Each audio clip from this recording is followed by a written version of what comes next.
Vedant's Wellness Center, where food become your medicine. Call 905-944-664.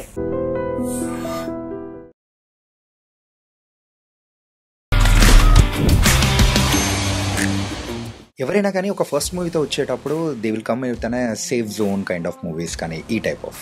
But మీ విషయంలో మాత్రం అలా లేదు. దాన్ని ఓవర్కమ్ చేసి how you believe it this script. I felt court script it self is a safe play until unless it finds its place. ఒక proper ప్లేస్లోకి వెళ్ళి ఈ 8 months వెయిట్ చేశారు. ఎస్ చెప్తారా నో చెప్తారా అనేది కూడా ఒక డైలమా అనేది కూడా ఉండే ఉంటుంది కదా. నాని గారు కథ వింటారు కరెక్టే, ఈయన యాక్టర్ ప్రొడ్యూసర్ స్టార్ హీరో. నా భయం అంతా నేను అప్పటివరకు నాన్నగారిని ఎప్పుడు కలవలే, కలిసిన తర్వాత 1 hourలో చెప్పు అని అంటే నా దర్శి పంపించాడు కదా. అవును సార్, పేరేంటి?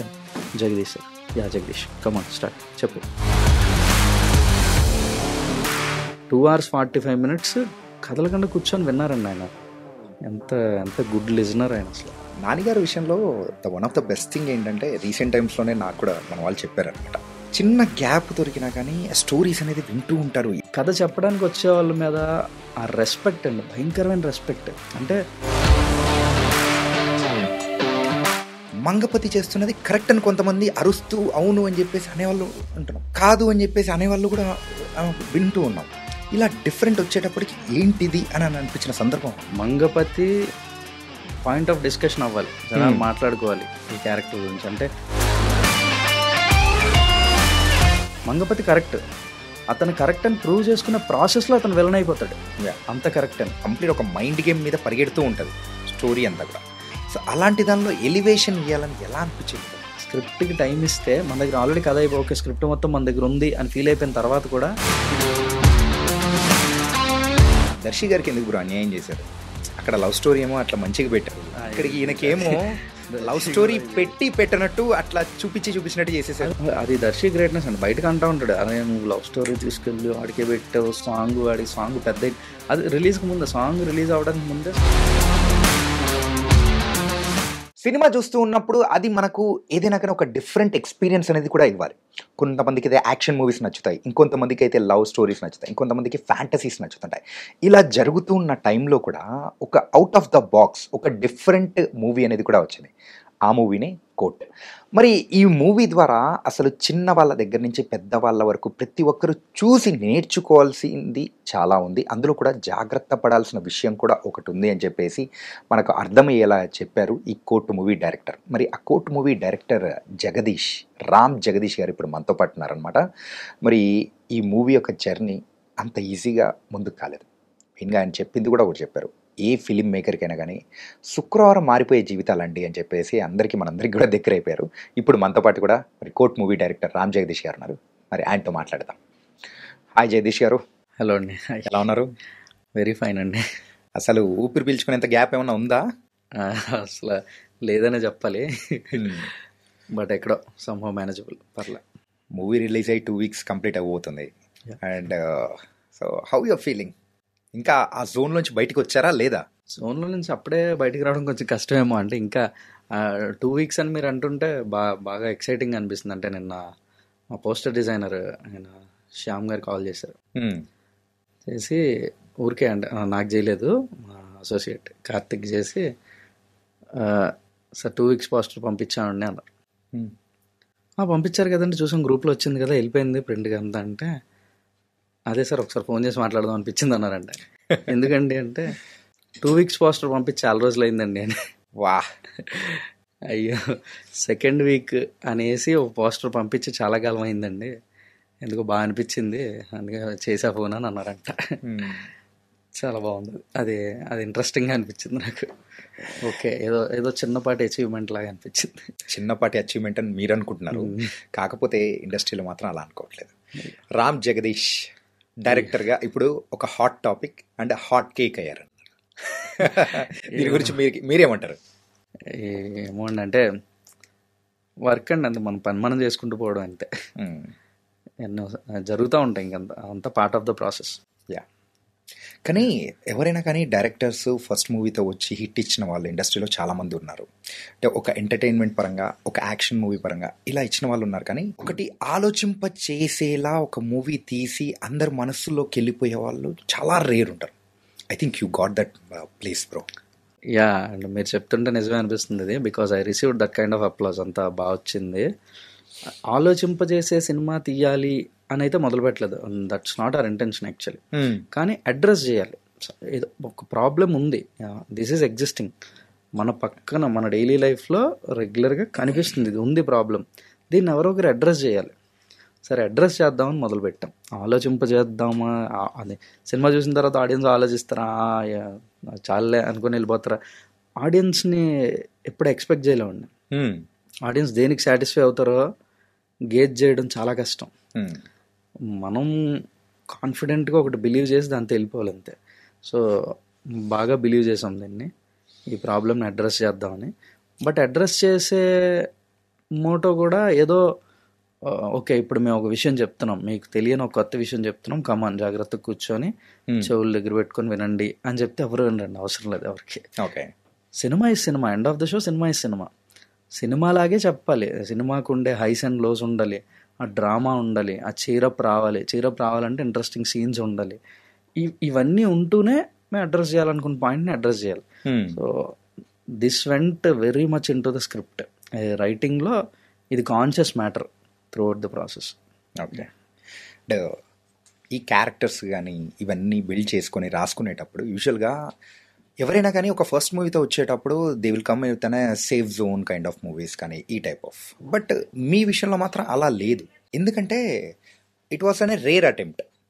అంటే రేర్ అటెంప్ట్, దాన్ని రిసీవ్ చేసుకుంటారా చేసుకోలేరా అనే ఒక డైలమాలో కూడా ఉంటుంది. ఈవెన్ ఇన్ యువర్ రైటింగ్ స్టేజ్లో కూడా ఎవరో ఒకరు విన్న వాళ్ళు కూడా ద మిక్స్డ్, అంటే వాళ్ళ ఒక ఒపీనియన్స్ కూడా మిక్స్డ్ ఒపీనియన్స్ కూడా వచ్చే ఉంటాయి. మరి దాన్ని ఓవర్కమ్ చేసి how you believe it this script and this story? Safe play చేయలేదు, కొద్దిగా రిస్క్ తీసుకున్నాము. రెగ్యులర్ ఉండే అంటే జనరల్ జానరస్, రామ్ కామ్ కానీ ఎంటర్టైనర్ కానీ లేదా కమర్షియల్ ఫార్మాట్లో ఒక చిన్న ఇంట్రెస్టింగ్ ఎలిమెంట్ ఏదో పెట్టుకొని సినిమా చేస్తే సేఫ్ జోన్ అని అనుకుంటాం జనరల్లీ, సేఫ్ ప్లే అని.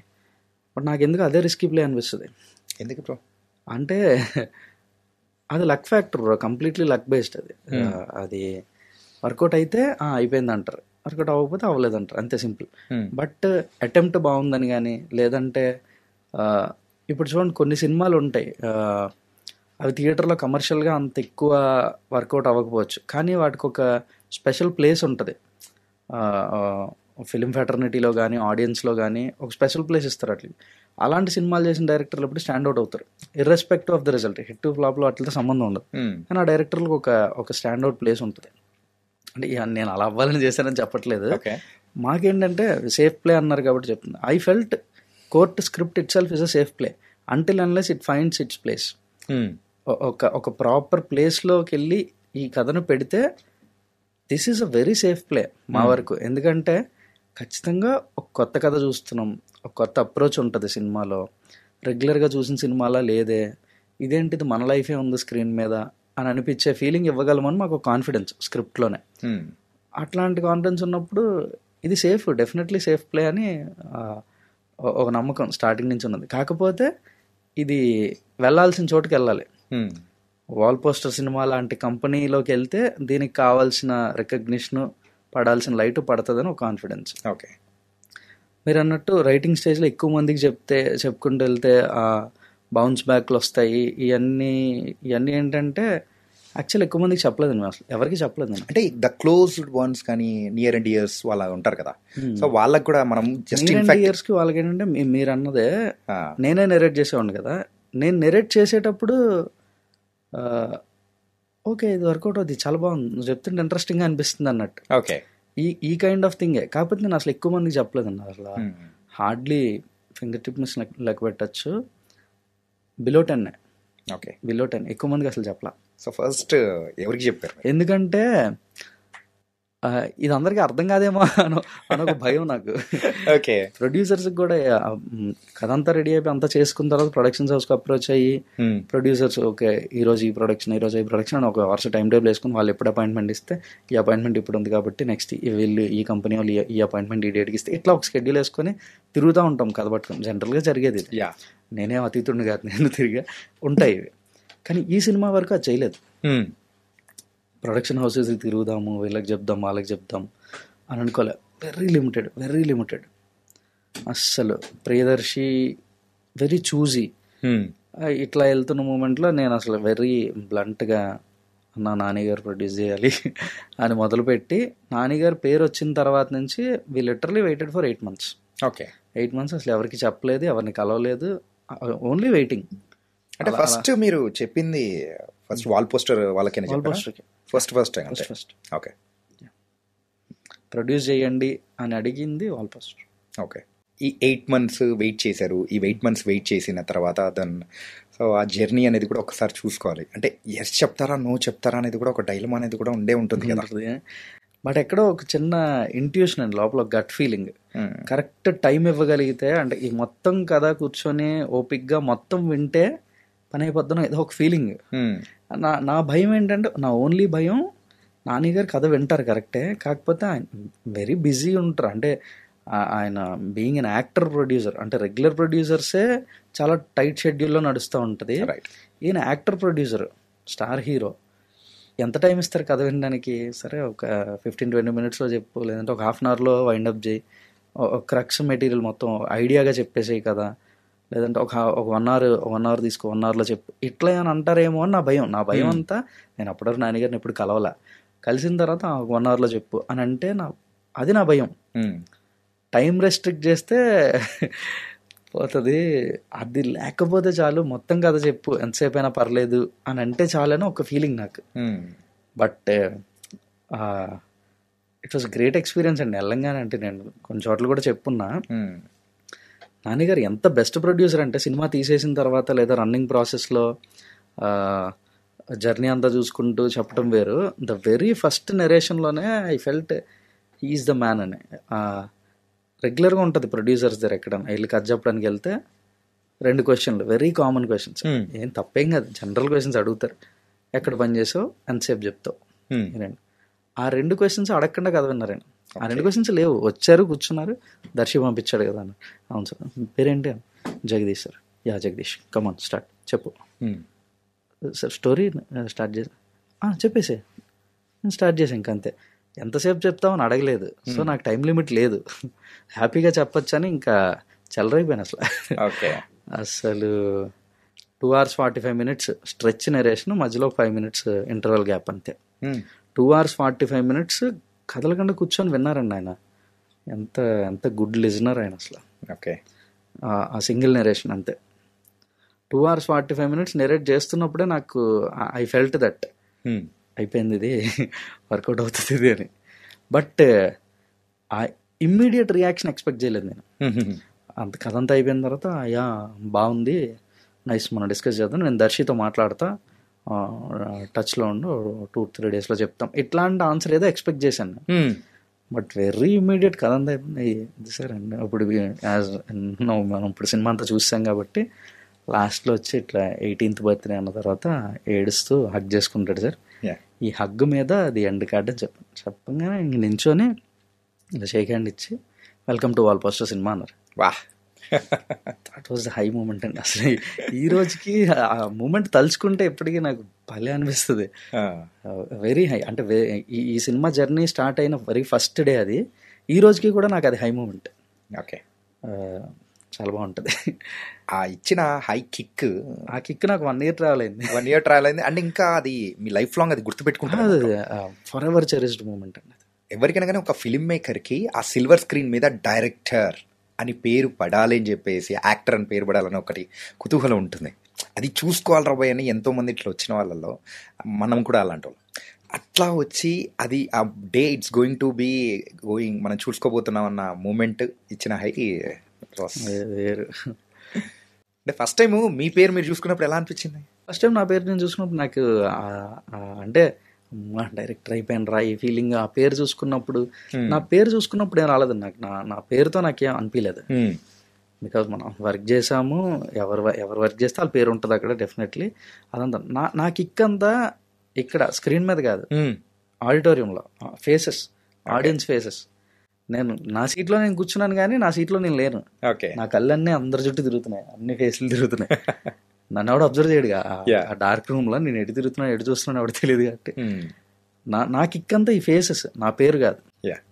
వాళ్ళ రియాక్షన్స్, ఒక సీన్కి కానీ లేదా ఒక డైలాగ్ కానీ లేదా ఒక మూమెంట్కి కానీ ఎలా రియాక్ట్ అవుతున్నారు, ఎలా ఫీల్ అవుతున్నారు. ఒక ఎమోషనల్ సీన్ వస్తే ఫేస్లు చూస్తాను నేను. ఎమోషనల్ సీన్కి అందరూ ఒకలా రియాక్ట్ అవ్వరండి. నిజంగా మంచి ఎమోషనల్ సీన్ వస్తున్నప్పుడు ఒకరికి ఏడుపు వస్తుంది, వాళ్ళు బస్ట్ అవుట్ అయ్యి ఏడుస్తారు.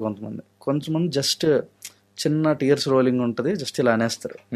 కొంతమంది అసలు ఏడవరు, బట్ వాళ్ళకి లోపల చాలా బరువుగా అనిపిస్తుంది.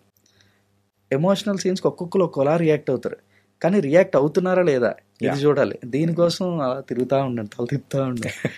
చాలా ఇంట్రెస్టింగ్ అనిపిస్తుంది. నా కిక్ అంతా ఆ ఫేసెస్లో రియాక్షన్స్ అండి. హై సీన్స్, మంచి కోర్ట్ ఆర్గ్యుమెంట్స్, క్రాస్ ఎగ్జామినేషన్స్ ఇవన్నీ జరుగుతున్నప్పుడు వాటికి రియాక్షన్స్ ఉంటాయి. విజిల్ కొట్టాడు విజిల్ కొడతాడు, చప్పట్లు కొట్టేవాళ్ళు చప్పట్లు కొడుతున్నారు, ఊరికే అరిచేవాళ్ళు అరుస్తున్నారు, నవ్వేవాళ్ళు పక్క వాళ్ళతో షేర్ చేసుకుని భలే చేశాడు రా అని అవుతుంది.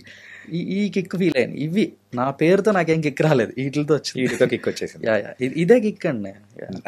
నానిగారి విషయంలో one of the best thing ఏంటంటే రీసెంట్ టైమ్స్లోనే నాకు కూడా మన వాళ్ళు చెప్పారనమాట, ఐ డోంట్ నో, గుర్తులేదు. చిన్న గ్యాప్ దొరికినా కానీ స్టోరీస్ అనేది వింటూ ఉంటారు. ఎన్ని స్టోరీస్ అంటే ఏదైనా కానీ, కొత్తదైనా పాతదైనా ఏదైనా కానీ వచ్చి చెప్తున్నారంటే ఓపిక్గా వింటారని కూడా మేము తెలిసింది. అస్సలు నేను అంటే వాల్ పోస్ట్లోకి ఎంటర్ అయిన తర్వాత, కాంపౌండ్లోకి ఎంటర్ అయిన తర్వాత ఐ విట్నెస్డ్ సమ్ సినారియోస్. అంటే ఒకే రోజు ఆయన కూర్చొని స్ట్రెచ్లో 2-3 కథలు కూడా వినేవారండి. మధ్యాహ్నం వస్తారు ఆయన, ఎప్పుడు ఆఫీస్ రెగ్యులర్ టైం 3-3:30 ఆ టైంకి వస్తారు. నైట్ 11 వరకు ఉండి 11 వరకు ఉంటారు ఆఫీస్లో, పని ఉంటే meeting, depending on the meetings. 11 వరకు ఒకరోజు నేను ఒకరోజు చూసా, డైరెక్ట్ 3 కథలు విన్నారండి, 3 నెరేషన్స్ స్ట్రెచ్, మధ్యలో ఓన్లీ కాఫీ గ్యాప్స్ అంతే. 3 కథలు ఎలా వింటారండి బాబు అసలు. అతనికి ఈ కథ చెప్పడానికి వచ్చే వాళ్ళ మీద ఆ రెస్పెక్ట్ అండి, భయంకరమైన రెస్పెక్ట్. అంటే ఒక కథ అనేది ఈజీగా రాదు, ఒక స్క్రిప్ట్ అనేది అంత ఈజీగా పుట్టదు. ఆ వచ్చి చెప్పేవాడు ఈజీ పర్సన్ అయి ఉండొచ్చు, కానీ కథ అంత ఈజీ కాదు. కథగా బిల్డ్ చేయడం, ఒక ఐడియాని డెవలప్ చేయడం, దాని స్క్రిప్ట్గా డెవలప్ చేసి తీసుకొచ్చి నెరేషన్కి ప్రిపేర్ చేసి తీసుకురావడం అనేది అంత ఈజీ టాస్క్ కాదు. దానికి రెస్పెక్ట్ ఇవ్వాలి మనం, ఆ మనిషికి కాదు, ఆ మనిషి వచ్చిన పనికి ఇవ్వాలి రెస్పెక్ట్ అని ఫీల్ అవుతున్నాను. తర్వాత నేను మాటల మధ్యలో, తర్వాత జర్నీ ప్రాసెస్లో నేను మాట్లాడుతున్నప్పుడు, అది మీరు నన్ను ఎంతసేపు చెప్తామని అడుగుంటే నేను డెఫినెట్గా కాన్ఫిడెన్స్ లూజ్ అయిపోయాను సార్. కాన్షియస్ అయిపోయి టైం లిమిట్లో చెప్పాలని, ఏం కట్ చేయాలో అర్థం కాక ఏదో కుదించి ఏదో చెప్పి నెరేషన్ మొత్తం బిస్కెట్ చేసేసేవాడినేమో. బట్ మీరు నన్ను అది అడగకపోవడమే నాకు భయంకరమైన ఎనర్జీ వచ్చింది, నచ్చినంతసేపు చెప్పాను అంటే. అప్పుడు అన్నారు ఆయన, నెరేషన్ లేదా script development is a creative job Jagadish. అది క్రియేటివ్ జాబ్కి నువ్వు టైం లిమిట్ పెడితే ఏం క్రియేటివిటీ ఉంటుంది ఇంక అందులో? లేదు ఏదో కష్టపడి లేకపోతే కింద మీద పడి అటు తిరిగి ఇటు తిరిగి ఏదో చేసుకుని కట్ చేసుకుని వస్తారు. దాన్ని పూర్తిగా వినకుండా జడ్జ్ చేయడమే తప్పు. వినాలి కదా, కంప్లీట్గా విన్న తర్వాత అది బాగుందా బాగాలేదా. హార్డ్లీ మనం ఏమిస్తున్నాం, మన టైం మాత్రమే, ఓన్లీ టైం పెడుతున్నాం. ఆ టైం పూర్తిగా పెడితే వాళ్ళు చేసుకుంది పూర్తిగా మనం విన్న తర్వాత బాగుంటే బాగుంది, బాగాలేకపోతే బాగాలేదు. ఇప్పుడు వాళ్ళు అంత ఎఫర్ట్ పెట్టి చేసి తీసుకొచ్చారు కదా అని చెప్పి బాగాలేదని బాగుందని అనం కదా. మనం చేయగలిగిందల్లా పూర్తిగా వినడం మాత్రమే. సో పూర్తిగా వినాలి, విని అప్పుడు మాట్లాడాలని. ఎంత బాగా చెప్పారు. నాకు ఇది ఉండాలండి మీరు ఇండస్ట్రీలో, అవసరం. మీరు చాలా ఇండస్ట్రీగా ఫీల్ అయ్యింది. ఇంకొక ఫోటో అనేది కూడా బాగా మజా ఇచ్చింది. ఏంటంటే మరి మూవీ జరుగుతున్న టైంలో కూడా ఆ ఒక డోర్ దగ్గర నిల్చొని చూస్తున్న సందర్భం కానీ, ఆయన ఉన్నారు, దర్శి గారు కూడా ఉన్నారు, పక్కన దర్శి గారు ఉన్నారు, దీప్తి గారు. They all are together and they are standing. అయిపోయేంత వరకు కూడా అక్కడే ఉండి చూడడం అంటే అక్కడి నుంచి ఆ వ్యూ అనేది బాగా కనిపిస్తూ ఉంటుంది, రియాక్షన్స్. అంటే ఆయన ప్రతి సినిమా అలానే చూస్తారంట. నాకు ఆ రోజు తెలిసింది అది. ఓకే, ఏంటి నించునే ఉన్నారు కూర్చోట్లేదు అంటే నేను అనుకుంటున్నాను. నాకు తర్వాత తెలిసింది ఆయన నించొని డోర్ దగ్గర నించొని చూస్తారంట. నేను మాత్రం థియేటర్ మొత్తానికి సెంటర్ సీట్ ఏదో సెలెక్ట్ చేసుకుని వెళ్ళి ఆ సెంటర్లో కూర్చున్నాను నేను. మొత్తం ఆడిటోరియం అన్ని సీట్స్లో సెంటర్ ఏది అంటే తల 360 తిప్పితే అందరూ కనపడాలి, very centre seat of the theatre లో కూర్చున్నాను నేను వెళ్ళి. ఇటు చూసేవాడిని, ఇటు చూసేవాడిని, ఇటు మొత్తం తిరిగా. ఎన్నిసార్లు చూసారు బ్రో ఇప్పటి వరకు 8 times 8 times ఇన్ థియేటర్. ఇది రిలీజ్ అయిన తర్వాత మధ్య మధ్యలో. Post release with audience. Okay. ఆడిటోరియంలో ఒక్కొక్కసారి ఒక్కొక్క డిఫరెంట్ ఎక్స్పీరియన్స్ కదా. ఓకే, ఖచ్చితంగా. నైస్. కానీ ఆ కిక్ మారదు. రియాక్షన్లో ఎక్స్ప్రెషన్లో మారుతాయి కానీ కిక్ మారదు. Very nice. వైజాగ్ వెళ్ళి వైజాగ్లో ఒక 3 times చూసాం. ఇక్కడ మల్టీప్లెక్స్లో సింగిల్ స్క్రీన్లు అన్నీ కలిపి అట్లా అన్నీ చూసాం. ఇంట్రెస్టింగ్ ఏమనిపించింది అంటే మల్టీప్లెక్స్లో కూడా మాస్ క్రౌడ్లా అరుస్తున్నారు. అదే భలే అనిపిస్తుంది. అరే ఏంట్రా ఇది. అది ప్రేక్షకులకు మనం అంత హై ఇచ్చినప్పుడు మాత్రమే అది వచ్చేస్తుంది ఆటోమేటిక్గా లోపల నుంచి. యా. అండ్ వైజాగ్ కుర్రోడు మీరు. యా, వైజాగ్ నుంచి వచ్చి అండ్ హైదరాబాద్లో కానీ ఈ తెలుగు ఇండస్ట్రీలో ఒక మంచి సినిమా తీశారు. ఏంటి ఆ వైజాగ్ బ్యాక్ డ్రాప్ పెట్టుకోవాలని అట్లా ఏమన్నా అనిపించిందా లేకపోతే ఎట్లా? లేదండి, అంటే ఇప్పుడు కమాండ్ అండి. అంటే ఇప్పుడు మనం సినిమాలో ఒక సెటప్ అంటే ఇది వరల్డ్ అంటే ఇక్కడ జియోగ్రఫికల్గా ఒక ప్లేస్ని ఎస్టాబ్లిష్ చేయాలి. ఆ ప్లేస్ ఎంత రియలిస్టిక్గా ఎంత అథెంటిక్గా చేయగలిగితే ఆడియన్స్కి అంత కనెక్షన్ వస్తుంది. అరే ఇది మనం తిరిగే ప్లేస్లే ఇవన్నీ అని అందరికీ అనిపించాలి అని అంటే అంత అథెంటిక్గా చేయాలి. అంత అథెంటిక్గా చేయాలంటే మనకు ఆ ప్లేస్ మీద మనకు ఒక కమాండ్ ఉండాలి. బేసిక్గా వైజాగ్ ఉంది కాబట్టి నాకు వైజాగ్ మీద ఒక కమాండ్. సో వైజాగ్ చూస్ చేసుకున్నాను అంతే. నథింగ్ పెద్ద సైన్స్ ఏం లేదు. డైరెక్షన్ విషయంలో మాత్రం so one of the brilliance అనిపించింది ఏంటంటే ఇప్పుడు 18, 19 years, 17 years, 16 years ఉన్న వాళ్ళ ప్రజెంట్ ఇప్పుడున్న వాళ్ళని చూస్తే వాళ్ళకి అన్నీ తెలుసు, తప్పేంటో తెలుసు, మనకి వాళ్ళు ఏం చేస్తున్నారో అన్నీ తెలుసు. కానీ మీరు దాన్ని తెలివిగా 2013కి వెళ్ళిపోయారు. ఏంటంటే ఈ టెక్నాలజీ అనేది కూడా అంత భూమిలో లేని టైంలో జస్ట్ కాల్స్కి మాత్రమే మనకు యాక్సెసిబిలిటీ ఉన్నది. మహా అంటే ఆ ఫోన్లో ఏం ఆడుకుంటామండి, ఆ స్నేక్ గేమ్ తప్ప. మా మ్యాక్సిమం ఇంకా జావా ఆపరేటెడ్ చైనా ఫోన్స్ తప్పే ఉండేవి, అంతగా ఏం లేవు. కానీ ఇది తీసుకోవడానికి గల రీజన్ ఏంటి?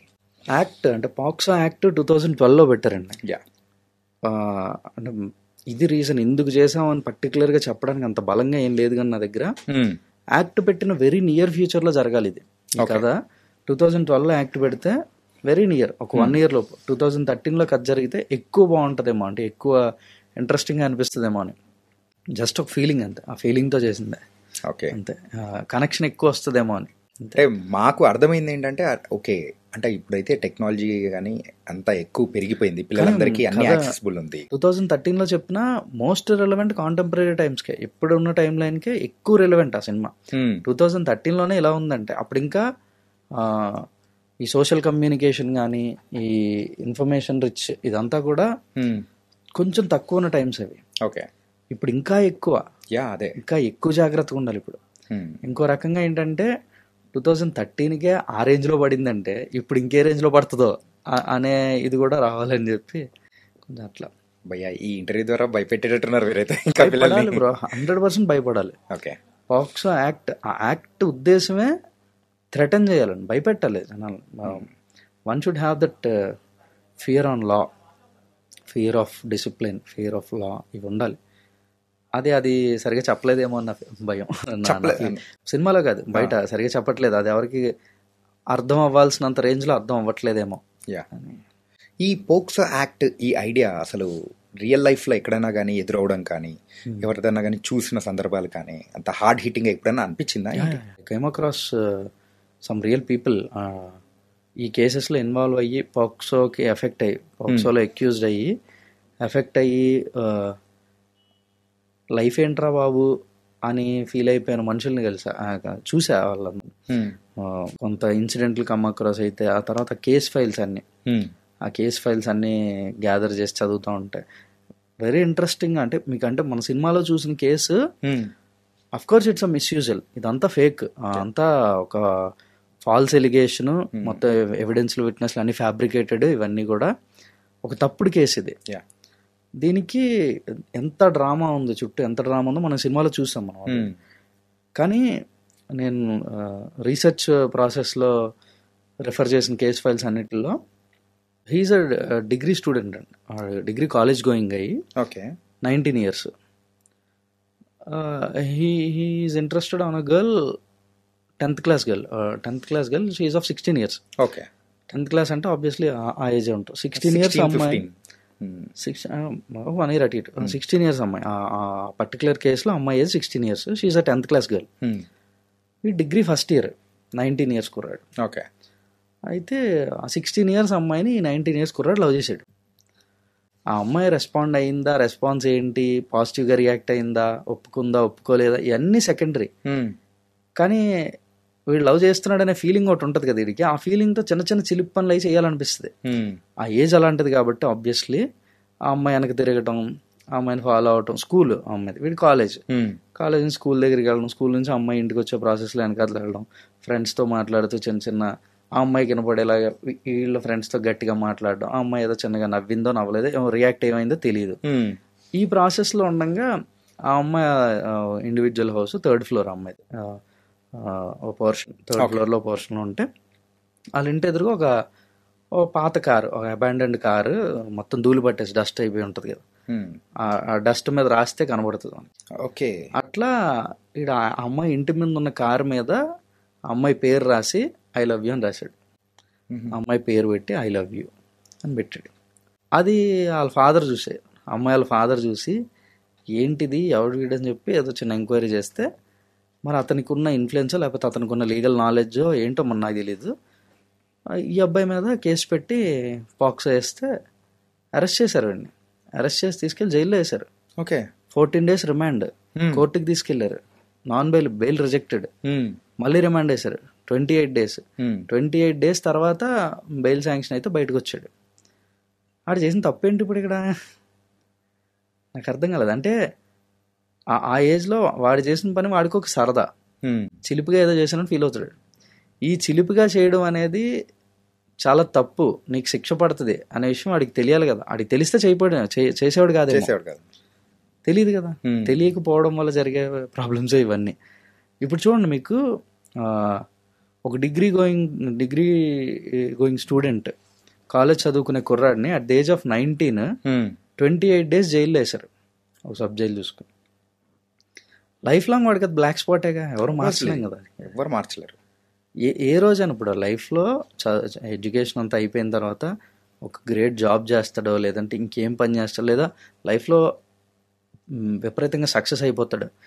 ఏదో అయిపోయిన తర్వాత కూడా ఏదో ఒక రోజు ఎవడో ఒకడు వచ్చి వాడు జైలుకి వెళ్ళాడు రా అంటే వాడికి ఎలా ఉంటుంది, ఏ రోజైనా ఏ ఏజ్లో అయినా వాడు జైలుకి వెళ్ళి వచ్చాడు అనే మాటను మాత్రం ఎవరు మార్చలేం కదా. ఇంకా నాకు భలే బాధ అనిపించింది. అరే కాలేజ్ స్టూడెంట్ రాడు, ఏం తెలుసు, ఆ ఏజ్లో అందరూ అలాగే ఉంటారు, అలాగే చేస్తారు కదా. వాడిని తీసుకెళ్ళి 28 days జైలు అంటే ఆ ఫ్యామిలీ పరిస్థితి. మీ అబ్బాయి జైలుకి వెళ్ళాడు అంటే కదా అంటూ ఉంటారు అందరు ఇంటికి వచ్చి. చాలా పోకింగ్గా ఉంటుందండి అంతా. నాకు అంటే చాలా కేస్ ఫైల్స్ చదివాను, అంటే పాక్సో ఇన్వాల్వ్ అయిన కేస్ ఫైల్స్ అన్నిట్లో చాలా మ్యాటర్ ఉంటుంది, కొంత ఏదో క్రైమ్ ఉంటుంది, ఇది చేశారు ఇలా చేశారు ఇట్లా మిగతా అన్నీ ఉంటాయి. ఈ కేస్ ఫైల్ నన్ను బాగా ఎక్కువ కదిలిచ్చింది. ఏం లేదు ఇందులో, అందుకే ఎక్కువ ఫీల్ అయ్యాను నేను. Okay okay. ఏం మ్యాటర్ ఏం లేదు, ఒక ధూళి పట్టిపోయిన కార్ మీద ఐ లవ్ యూ అని రాశాడు అమ్మాయి పేరు పెట్టి, అంతే. It is a crime. నువ్వు ఆ ధూళి పట్టిన కార్ మీద ఐ లవ్ యూ రాయడం తప్పు అనే విషయం ఎవరు చెప్పాడు వీళ్ళకి? ఎవరు చెప్పలేదు. అది ఎక్కువ ఫీల్ అయ్యాను నేను. ఓకే. సరే కుదిరితే వాడిని వెళ్ళి కలవాలనిపించింది, సర్లే ఎందుకులే ఎక్కువ మళ్ళీ లాగడం అని కలవలే. ఓకే. ఏమో ఏ స్టేట్ ఆఫ్ మైండ్లో ఉంటాడో తెలీదు. జైలుకి వెళ్ళి వచ్చిన వాళ్ళు చాలా సెన్సిటివ్గా ఉంటారండి. అంటే తప్పు చేసి జైలుకి వెళ్తే అది వేరు, తప్పు చేయకుండా జైలుకి వెళ్ళినాడు మాత్రం కదిపితే ఏడుస్తారు. అంటే ఆ లోపల వాళ్ళు పడిన బాధ కానీ, ఆ స్ట్రెస్, ఆ ట్రోమా కంప్లీట్ డిఫరెంట్ అయిపోతుంది. అసలు లైఫ్ లాంగ్ ఉంటుందండి ఆ మెంటల్ ట్రామా అది. జైల్లో ఫుడ్ తింటున్నప్పుడు వాళ్ళు ఎలా ఫీల్ అవుతారు, ఏం ఫీల్ అవుతారు అనేది ఆలోచిస్తేనే నాకు చాలా ఏంట్రా బాబు అనిపించింది. అందుకే ఆ షార్ట్లో అవన్నీ ఉంటాయి సినిమాలో. తినేటప్పుడు కానీ, స్నానం చేసేటప్పుడు కానీ అవన్నీ షూట్ చేసాం. అందుకే అవన్నీ ఊహించి చేసినాయే, ఊహిస్తేనే అలా ఉన్నాయి, నిజంగా అనుభవిస్తే ఎలా ఉంటాయండి బాబు. అమ్మో, ఎందుకో చాలా మూవ్ అయ్యాను బాగా. అంటే ఆ కేసు పర్టికులర్లీ కార్ డస్ట్ మీద ఐ లవ్ యూ అని రాస్తే 28 days జైలు వేస్తారు ఒక కాలేజ్ గోయింగ్ స్టూడెంట్కి. అది వాడేమి రోడ్ సైడ్ రోమియో కాదు, స్టూడెంట్ మీద కూడా వేస్తారు. అంటే పాక్సోకి తారతమ్యాలు లేవు, పెద్ద చిన్న లేవు, తన మన లేదు, ఎవరికైనా పడుతుంది. మరి అలాంటప్పుడు మీరు ఇంకా ఎక్కువ ప్రచారం, అంటే స్మోకింగ్ ఈజ్ అన్ అఫెన్స్, ఇక్కడ స్మోక్ చేస్తే 1000 రూపాయలు జరిమానా అని పెట్టిన ప్రతి చోట మైనర్ అమ్మాయిల జోలికి వెళ్ళొద్దు అనేది కూడా పెట్టాలి అని నా ఫీలింగ్. ఊరికే అంటే దాన్ని అంత ఎక్కువ ప్రాపగేట్ చేస్తున్నప్పుడు ఇది కనీసం చేయాలి కదా. నా వరకు థియేటర్లో స్మోకింగ్ యాడ్లు వేయడం కన్నా ఇలాంటి యాడ్లు చాలా ఎక్కువ వేయాలి. ఇది అవసరం, ఎందుకంటే లైఫ్లు బర్బాద్ అయిపోతాయి. ఒక సిగరెట్ తాగితే ఏం జరుగుద్దో ఎప్పుడో అంటే ఒక సిగరెట్ లైఫ్లో 7 minutes 8 minutes తగ్గిస్తుంది అని అంటారు. లైఫ్లో ఏదో అవ్వాలనుకున్నాడు ఇంకేమవుతాంలే అని చెప్పి ఏదో అవ్వకుండా వదిలేస్తారు. ఇంకా లైఫ్ మీద హోప్ పోద్ది, అవసరం లేదు ఏం జీవితం అనిపిస్తుంది. జీవితం మీద ఆశలు చంపేసినట్టే. Coming to the characterizations bro, ఏంటంటే అక్కడ ఎక్కువ క్యారెక్టర్స్ కూడా లేవు, చాలా లిమిటెడ్ క్యారెక్టర్స్, అది కూడా బలమైన క్యారెక్టర్స్. అండ్ మీరు చెప్పిన ఈ యొక్క స్టోరీ ఏంటంటే ఆ పోక్సో యాక్ట్ గురించి చదివిన ఆ ఫైల్, ఆ అబ్బాయి ఆ డెస్ట్ మీద రాసిన ఐ లవ్ యూ, సో అదే మిమ్మల్ని ఈ మెయిన్గా ప్రేరేపించింది అనుకోవచ్చా? అదని కాదు, అంటే చాలా ఇన్సిడెంట్స్ అండి, చాలా కేస్ ఫైల్స్, వాటిలో అన్నిట్లో క్రక్స్ మెటీరియల్ ఉంది. ఈ కథ ఫిక్షనల్, కంప్లీట్ ఫిక్షనల్ కథ. ఇదే కోర్ట్ అనే సినిమాలో జరిగిన కథ మొత్తం ఫిక్షనల్, కానీ ఎసెన్స్ మాత్రం ఒక్కొక్క కేస్ ఫైల్లో నుంచి లాక్కుంటూ వచ్చింది. పర్టికులర్లీ దాని గురించే చెప్పడానికి రీజన్ ఏంటంటే ఎక్కువ ఫీల్ అయ్యాను నేను దానికి, అందుకే అది ఒక్కటే చెప్పాను. కానీ మిగతా వాటిల్లో కూడా ఇట్లాంటివేనండి ఇన్సిడెంట్లు. అంటే 16 years అమ్మాయి, అంటే వాళ్ళకి ఏంటంటే ఒక 21 years అబ్బాయిని లవ్ చేసి అది ఇంట్లో చెప్పేసి, అబ్బాయి వాళ్ళ ఇంట్లో చెప్పి అమ్మాయిల ఇంట్లో చెప్తే వాళ్ళు ఒప్పుకోకపోతే రెండిళ్ళ మధ్య కొన్ని గొడవలు జరిగితే ఆ అమ్మాయి నైట్కి నైట్ వచ్చేసి ఈ అబ్బాయితో వెళ్ళిపోయి వాళ్ళు గుళ్ళో పెళ్లి చేసుకున్నారు. పెళ్లి చేసుకొని వాళ్ళు 16 years అమ్మాయి 21 years అబ్బాయి, వాళ్ళు పెళ్లి చేసుకొని ఫ్యామిలీ స్టార్ట్ చేస్తాం, లైఫ్ స్టార్ట్ చేశారు. అసలు ఏంటిది? ఆబ్వియస్లీ వాడి మీద పోక్సో పడింది. ఆ అమ్మాయి పేరెంట్స్ వాళ్ళు కేసు పెడితే పోలీసులు వచ్చి ఎత్తుక్కుంటూ వస్తే ఎంతసేపు అండి దొరకడం. దొరికేశారు. దొరికిన తర్వాత అమ్మాయిని తీసుకుని హ్యాపీగా ఇంటికి వెళ్ళిపోయారు. వీడు మాత్రం జైలుకి వెళ్ళాడు. 6 years శిక్ష పడిందండి, 6 years జైల్లో ఉన్నాడు. ఇట్లాంటివి చాలా ఉన్నాయి. అంటే మీకు ఇందాక కార్ డస్ట్ మీద ఐ లవ్ యూ దాని ఒక్కదాని వల్ల కాదు, ఇట్లాంటి ఇప్పుడు చెప్పానా, ఇట్లాంటివి చాలా ఉన్నాయి. చాలా అన్ని దళాల నుంచి తీసుకొని హండ్రెడ్స్ ఆఫ్ కేసెస్ మీకు ఆల్ ఓవర్ ఏపీ తెలంగాణ కొన్ని 100 కేసులు ఉన్నాయి ఓన్లీ మిస్యూజల్ ఆఫ్ పోక్సో. ఓకే, అంటే అమ్మాయి పేరెంట్స్కి కొంచెం మినిమం లీగల్ నాలెడ్జ్ కానీ లేదంటే ఎవరో లీగల్గా గైడ్ చేసేవాడు తెలిసిన వాళ్ళు ఉన్నా సరే పోక్సోని భయంకరంగా వాడచ్చు. ఓకే, బట్ పోక్సో యాక్ట్ అనేది చాలా ఇంపార్టెంట్, ఇది అవసరం. అంటే ఇంత మిస్యూజ్ చేస్తున్నారు కాబట్టి యాక్ట్లో ప్రాబ్లం ఉందని నేను అంటలా. యాక్ట్ ఖచ్చితంగా కావాలి, ఎందుకంటే మనం ఇలా అన్యాయం అయిపోతున్నారు తెలియక అని ఎంత మాట్లాడుతున్నామో, ఆ యాక్ట్ లేకపోతే అరాచకాలు కూడా అన్నీ జరుగుతాయి. సో యాక్ట్ చాలా అవసరం. యాక్ట్ అవసరం అన్నప్పుడు దాని మీద అవేర్నెస్ కూడా అంతే అవసరం. రైట్, అది నా ఫీలింగ్ అంతే. క్యారెక్టర్స్ విషయానికి వచ్చేటప్పటికి అందులో మెయిన్గా కోర్ట్ రూమ్ డ్రామాస్ విషయంలో ప్రాపర్గా ఎవరినన్నా చూసుకుంటూ ఉంటారు. ఏంటంటే ఇంతకుముందు వకీల్ సాబ్ మనం చూసాం.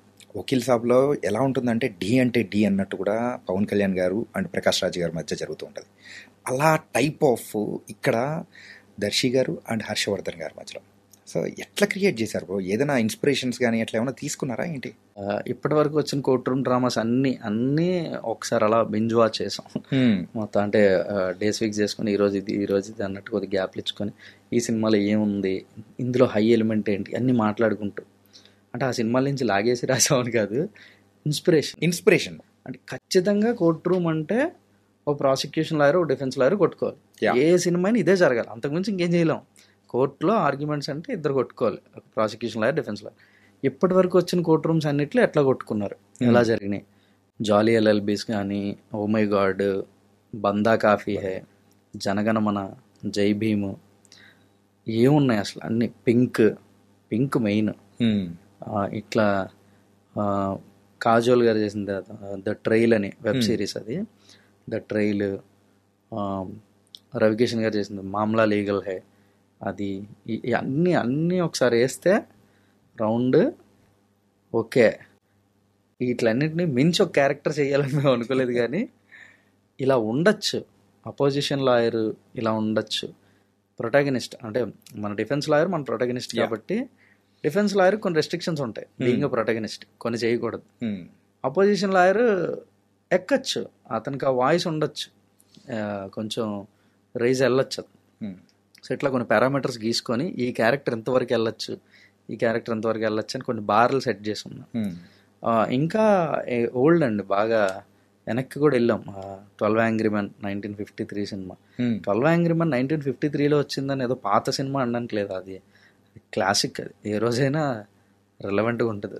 Okay. అది వండర్ఫుల్ సినిమా అది 12 Angry Men. అంటే హీటెడ్ ఆర్గ్యుమెంట్, అంటే మీకు ఇక్కడేమి అగ్రెసివ్ అయిపోయి కొట్టేస్తాననే మూమెంట్లో రారు క్యారెక్టర్స్, ముందుకు రారు మనకు కోర్టులో మన సినిమాలో.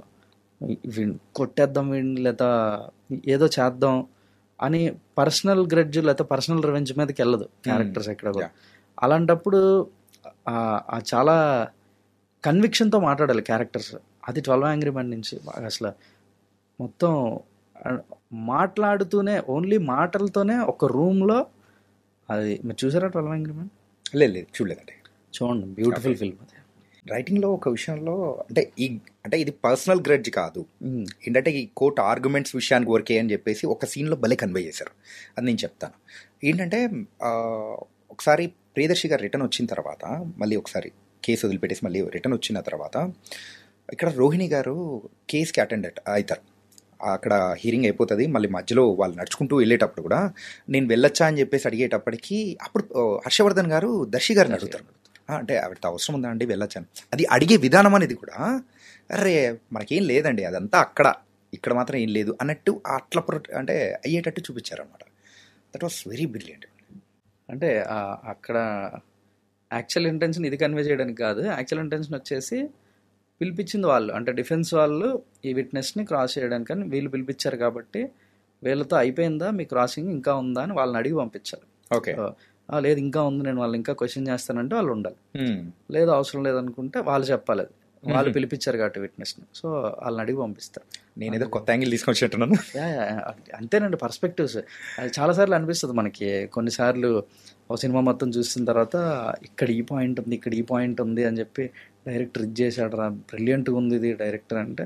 కొన్నిసార్లు నాకే అనిపిస్తుంది, అంటే మా డిస్కషన్స్లో టీమ్స్లో మాట్లాడుకునేటప్పుడు ఇది డైరెక్టర్ ఇది చేశాడంటే డైరెక్టర్ తెలుసా ఈ విషయం అనుకుంటాను నేను. మనం అంత ఎక్కువ అంటే మనకు బాగా నచ్చి కనెక్ట్ అయిపోతే మనం వెతుక్కుంటామండి ఇందులో ఇంకేం బాగుంది, అండర్లయింగ్ పాయింట్స్ ఇంకేం ఉన్నాయి అని మనం. అది సబ్ కాన్షియస్ మైండ్ అండి, అది జరుగుతుంది. అది దానికి ఎవరిని ఏమనలేం. ఓకే, ఇంట్రెస్ట్ కొద్దీ ఎతికేసుకుంటాం అంతే. అది హ్యాపీనెస్. అంటే మీరు వర్క్ చేసిన ప్రీవియస్ మూవీస్ ఒకసారి అబ్జర్వ్ చేసుకుంటే రారా కృష్ణయ్య, ఊర్వశి రాక్షసు, ఇలా అన్ని మూవీస్ అనేది కూడా complete it's an entertaining kind of ఉండేదన్నమాట. కానీ ఇక్కడ మాత్రం కంప్లీట్ అలా ఏముండదు. అంటే మనం అసిస్టెంట్ డైరెక్టర్గా పనిచేయడం అనేది వర్క్ నేర్చుకోవడానికండి, ఇండస్ట్రీ ఫంక్షనింగ్ తెలియాలి. అంటే ఇప్పుడు 24 క్రాఫ్ట్స్ ఉంటాయి, ఏ క్రాఫ్ట్ వాళ్ళు ఏ పని చేస్తారు, ఏ పని ఎవరికి చెప్పాలి, ఎవరికి చెప్తే ఏ పని అవుతుంది, ఎవరికి ఏ పని చెప్పకూడదు, ఫస్ట్ ఆఫ్ ఆల్ ఇది ఇంకా తెలుసుకో. ఈ వర్క్ నేర్చుకోవడానికి, ఈ ఫంక్షనింగ్ నేర్చుకోవడానికి అసిస్టెంట్ డైరెక్టర్గా తప్ప మన క్రియేటివ్ థాట్ ప్రాసెస్ని కానీ లేదా మనకున్న స్ట్రెంగ్త్ని కానీ ఇవన్నీ ఒక సినిమాకి పనిచేయడం వల్ల మారుతాయని నేను అనుకోను. లేదు, అంటే మనం చేసే వర్క్స్ని బట్టి కూడా ఆ ఒక ఇన్ఫ్లుయెన్స్ అనేది కూడా కొంచెం ఎక్కడో చోట పడే ఉంటుంది అనమాట. సో నేను ఆ రకంగా నేను క్వశ్చన్. అవును, ఉంటుంది, డెఫినెట్లీ ఉంటుంది. కాకపోతే అది మనకి ప్రాక్టికల్ వర్క్ ఎక్స్పీరియన్స్ మీద పడుతుంది దాని ఇన్ఫ్లుయెన్స్. ఓకే, అంటే డీలింగ్ విత్ ఆర్టిస్ట్స్ అవ్వచ్చు, టెక్నీషియన్స్తో మాట్లాడి అంటే ఏది ఎలా కమ్యూనికేట్ చేస్తే పని అవుతుంది, ఇట్లా ఇవి వరకు మనం ఇన్ఫ్లుయెన్స్ అవ్వచ్చు మనం పనిచేసిన సినిమాల నుంచి. థాట్ ప్రాసెస్ కానీ క్రియేటివ్ మెటీరియల్స్ కానీ ఎవరికి ఇన్ఫ్లుయెన్స్ అవ్వండి. Okay, every director has their own way. మొత్తం మీద అంతమంది ఉన్నా కానీ మంగపతి అనేటప్పటికీ ఒక్కసారిగా ఇట్లా అని మనం తిరిగి చూసారా, ఆ క్యారెక్టర్ని అలా డిజైన్ చేశారు భయ్యా, అసలు సూపర్. ఏంటంటే ఏదైనా కానీ ఒక క్యారెక్టర్ మీద మిక్స్డ్ ఎమోషన్స్ రావడం వెరీ రేర్. ఒక విలనిజం తీసుకున్నా, హీరోయిజం తీసుకున్నా, ఏదైనా కానీ దాని మీద మిక్స్డ్ ఎమోషన్స్ రావడం చాలా రేర్. థియేటర్లో నేను ఫస్ట్ టైం చూసే కంటే సెకండ్ టైం చూస్తున్నప్పుడు ఫ్యామిలీస్, పిల్లలు వాళ్ళందరూ కూడా వచ్చి కూర్చున్నప్పుడు మంగపతి చేస్తున్నది కరెక్ట్ అని కొంతమంది అరుస్తూ అవును అని చెప్పేసి అనేవాళ్ళు అంటున్నాం, కాదు అని చెప్పేసి అనేవాళ్ళు కూడా వింటూ ఉన్నాం. ఇలా డిఫరెంట్ వచ్చేటప్పటికి ఏంటిది అని అనిపించిన సందర్భం అనమాట. అది ఇంటెన్షనల్ అండి. మంగపతి పాయింట్ ఆఫ్ డిస్కషన్ అవ్వాలి, జనాలు మాట్లాడుకోవాలి ఈ క్యారెక్టర్ గురించి. అంటే ఇతను రైట్ అని ఇతను రాంగ్ అని ఆడియన్స్లో ఒక డిస్కషన్ జరుగుద్ది అని మేము అంటే రాసేటప్పుడు 100 ఊహించుకుంటాం కదండి. జనాల్లోకి బాగా వెళ్ళిపోతే సినిమా బాగా ఆడితే దీని గురించి బాగా ఎక్కువ మాట్లాడుకుంటారు అనే ఇది మనకు ముందు నుంచి ఉంటుంది కదా. అట్లా మేము అనుకున్నది ఇది మంగపతి గురించి, ఇలా మాట్లాడుకుంటే బాగుండు అని. అండ్ ఈరోజు అది జరుగుతున్నప్పుడు అరే మనం అనుకునేది జరుగుతుంది అని చిన్న సాటిస్ఫాక్షన్. మంగపతి కరెక్ట్ అండి, 100% రైట్. మంగపతి ఎవరండి అంటే మామూలుగా మన ఇంట్లో ఆడపిల్ల అంటే ఇప్పుడు మంగపతి వాళ్ళ ఫ్యామిలీ సైడ్ నుంచి చూద్దాం, సోషల్లీ కొంచెం వెల్ ఎస్టాబ్లిష్డ్ ఫ్యామిలీ, కొంచెం ఊర్లో పేరు పరపతి ఇవన్నీ ఉన్న ఫ్యామిలీ. అలాంటి అమ్మాయి ఒక వాచ్మెన్ కొడుకుని లవ్ చేసి వాళ్ళ ఇంటికి వెళ్తుంది అని అంటే ఏ ఇంట్లో వాళ్ళకైనా ఎలా ఉంటుంది, అట్లానే మంగపతికి కూడా ఉంటుంది అంతే. ఎవరైనా అలానే రియాక్ట్ అవుతామండి. ఇప్పుడు మంచితనం మా ఇంట్లో అమ్మాయి వాచ్మెన్ కొడుకుని లవ్ చేసినా మేము ఇచ్చి పెళ్లి చేస్తామని ఎవరు అంటారు. ప్రాక్టికల్లీ మంచితనం ఉంటుంది, అందరూ మంచి వాళ్ళమే ఉంటాం 100% ఎండ్ ఆఫ్ ది షో. కాకపోతే అలా ఇచ్చి పెళ్లి చెయ్యము అని అనడానికి విలనిజం అవసరం లేదు, వాళ్ళు ఏం విలన్స్ అవ్వక్కర్లేదు. ఇప్పుడు ఒక మంచి సేమ్ జాబిలి చందులు అంటారు, జాబిలి ఇంట్లో వాళ్ళు చందుకి ఇచ్చి పెళ్లి చేయడానికి నో అంటారు. అదేం విలనిజం కాదు. ఎందుకంటే పెళ్ళి అంటే ఇప్పుడు లవ్ చేసుకుంటే ఒక రిలేషన్, అది ఆ రిలేషన్కి ఎండ్ ఏమవుతుంది, పెళ్ళి అంటే ఒక లైఫ్ స్టార్ట్ అవుతుంది. ఇప్పుడు ఆ లైఫ్ స్టార్ట్ అయినప్పుడు ఆ లైఫ్ బ్యాలెన్స్ తప్పేస్తాయి. ఇప్పుడు వీళ్ళ లైఫ్ స్టైల్ వేరు, వే ఆఫ్ లైఫ్ వేరు. పెళ్లి గురించి మాట్లాడుకుంటున్నాము, చందు జాబిలి అయినా ఎవరైనా ఎండ్ ఆఫ్ ది షో పెళ్ళే కదా. పెళ్లి గురించి మాట్లాడుకుంటే వీళ్ళ లైఫ్ స్టైల్ వేరు, వాళ్ళ లైఫ్ స్టైల్ వేరు, ఈ రెండు మ్యాచ్ అవ్వవు. అప్పుడు పెళ్లిలో ప్రాబ్లమ్స్ వస్తాయి. ఇప్పుడు పెద్దవాళ్ళుగా ఎవరైనా ఆలోచించేది ఇదే, వీళ్ళిద్దరు కంపాటబిలిటీ కుదురుద్దా లేదా. ఇప్పుడు ఏదో ఆ ఏజ్లో ఇన్ఫాచ్యుయేషన్ లేదా ఏదో వీఆర్ లైక్ మైండెడ్, నాకు చందు నచ్చాడు, నాకు జాబిల్ నచ్చిందని వీళ్ళు అనుకొని పెళ్లి చేసుకుంటే ఫ్యూచర్లో వాళ్ళు చాలా ప్రాబ్లమ్ ఫేస్ చేస్తారనేది పెద్దవాళ్ళుగా ఇంట్లో వల్ల ఆలోచన. దీన్ని తప్పనడానికి లేదు. ఇలా అంటే వీళ్ళు విలన్స్ అయిపోరు. కంపాటబిలిటీ చూడడం తప్పు కాదు కదా. సో అంతవరకు మంగపతి కరెక్ట్, అంతవరకు విలన్ అవ్వడు.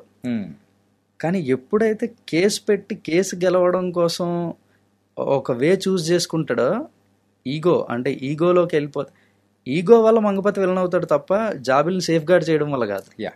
ఆ వీడియో ఏదో బయట పెట్టకుండా ఉంటే దెన్ హీస్ మంగపతి రైట్. ఇప్పుడు మనం ప్రమోషన్స్ స్టార్ట్ చేసినప్పుడు, సినిమా ప్రమోషన్స్లో behind the characters, behind the scenes అని బీటీఎస్లు రిలీజ్ చేస్తాం కదా, అలా బిహైండ్ ద క్యారెక్టర్స్ అని బీటీసీలు రిలీజ్ చేస్తాం. ఓకే, అంటే రీచ్ ఎంత వస్తుంది అనేది సెకండరీ, కానీ చూసే తక్కువ మంది అయినా ఆ తక్కువ మందికైనా ఇంట్రెస్టింగ్గా అనిపిస్తుందని ఒక ఐడియా దీప్తి గారు మేమంతా అనుకొని ప్లాన్ చేసి చేసాం. అందులో అన్ని క్యారెక్టర్స్ గురించి చెప్పుకుంటూ వెళ్తాం, ఒక్కొక్క క్యారెక్టర్ గురించి అందులో మంగపతి గురించి మాట్లాడేటప్పుడు ఇదే చెప్తాను నేను. Mangapathi correct, he's right. ఎంత కరెక్ట్ అంటే అతను కరెక్ట్ అని ప్రూవ్ చేసుకునే ప్రాసెస్లో అతను విలన్ అయిపోతాడు, అంత కరెక్ట్ అని. ఇది మంగపతి క్యారెక్టర్ని ఒక లైన్లో చెప్పమంటే ఇలా చెప్తాను నేను. ఓకే, అదే మంగపతి 100% కరెక్ట్, కానీ అతను కరెక్ట్ అని ప్రూవ్ చేసుకోవడానికి అతను విలన్ అయిపోయాడు.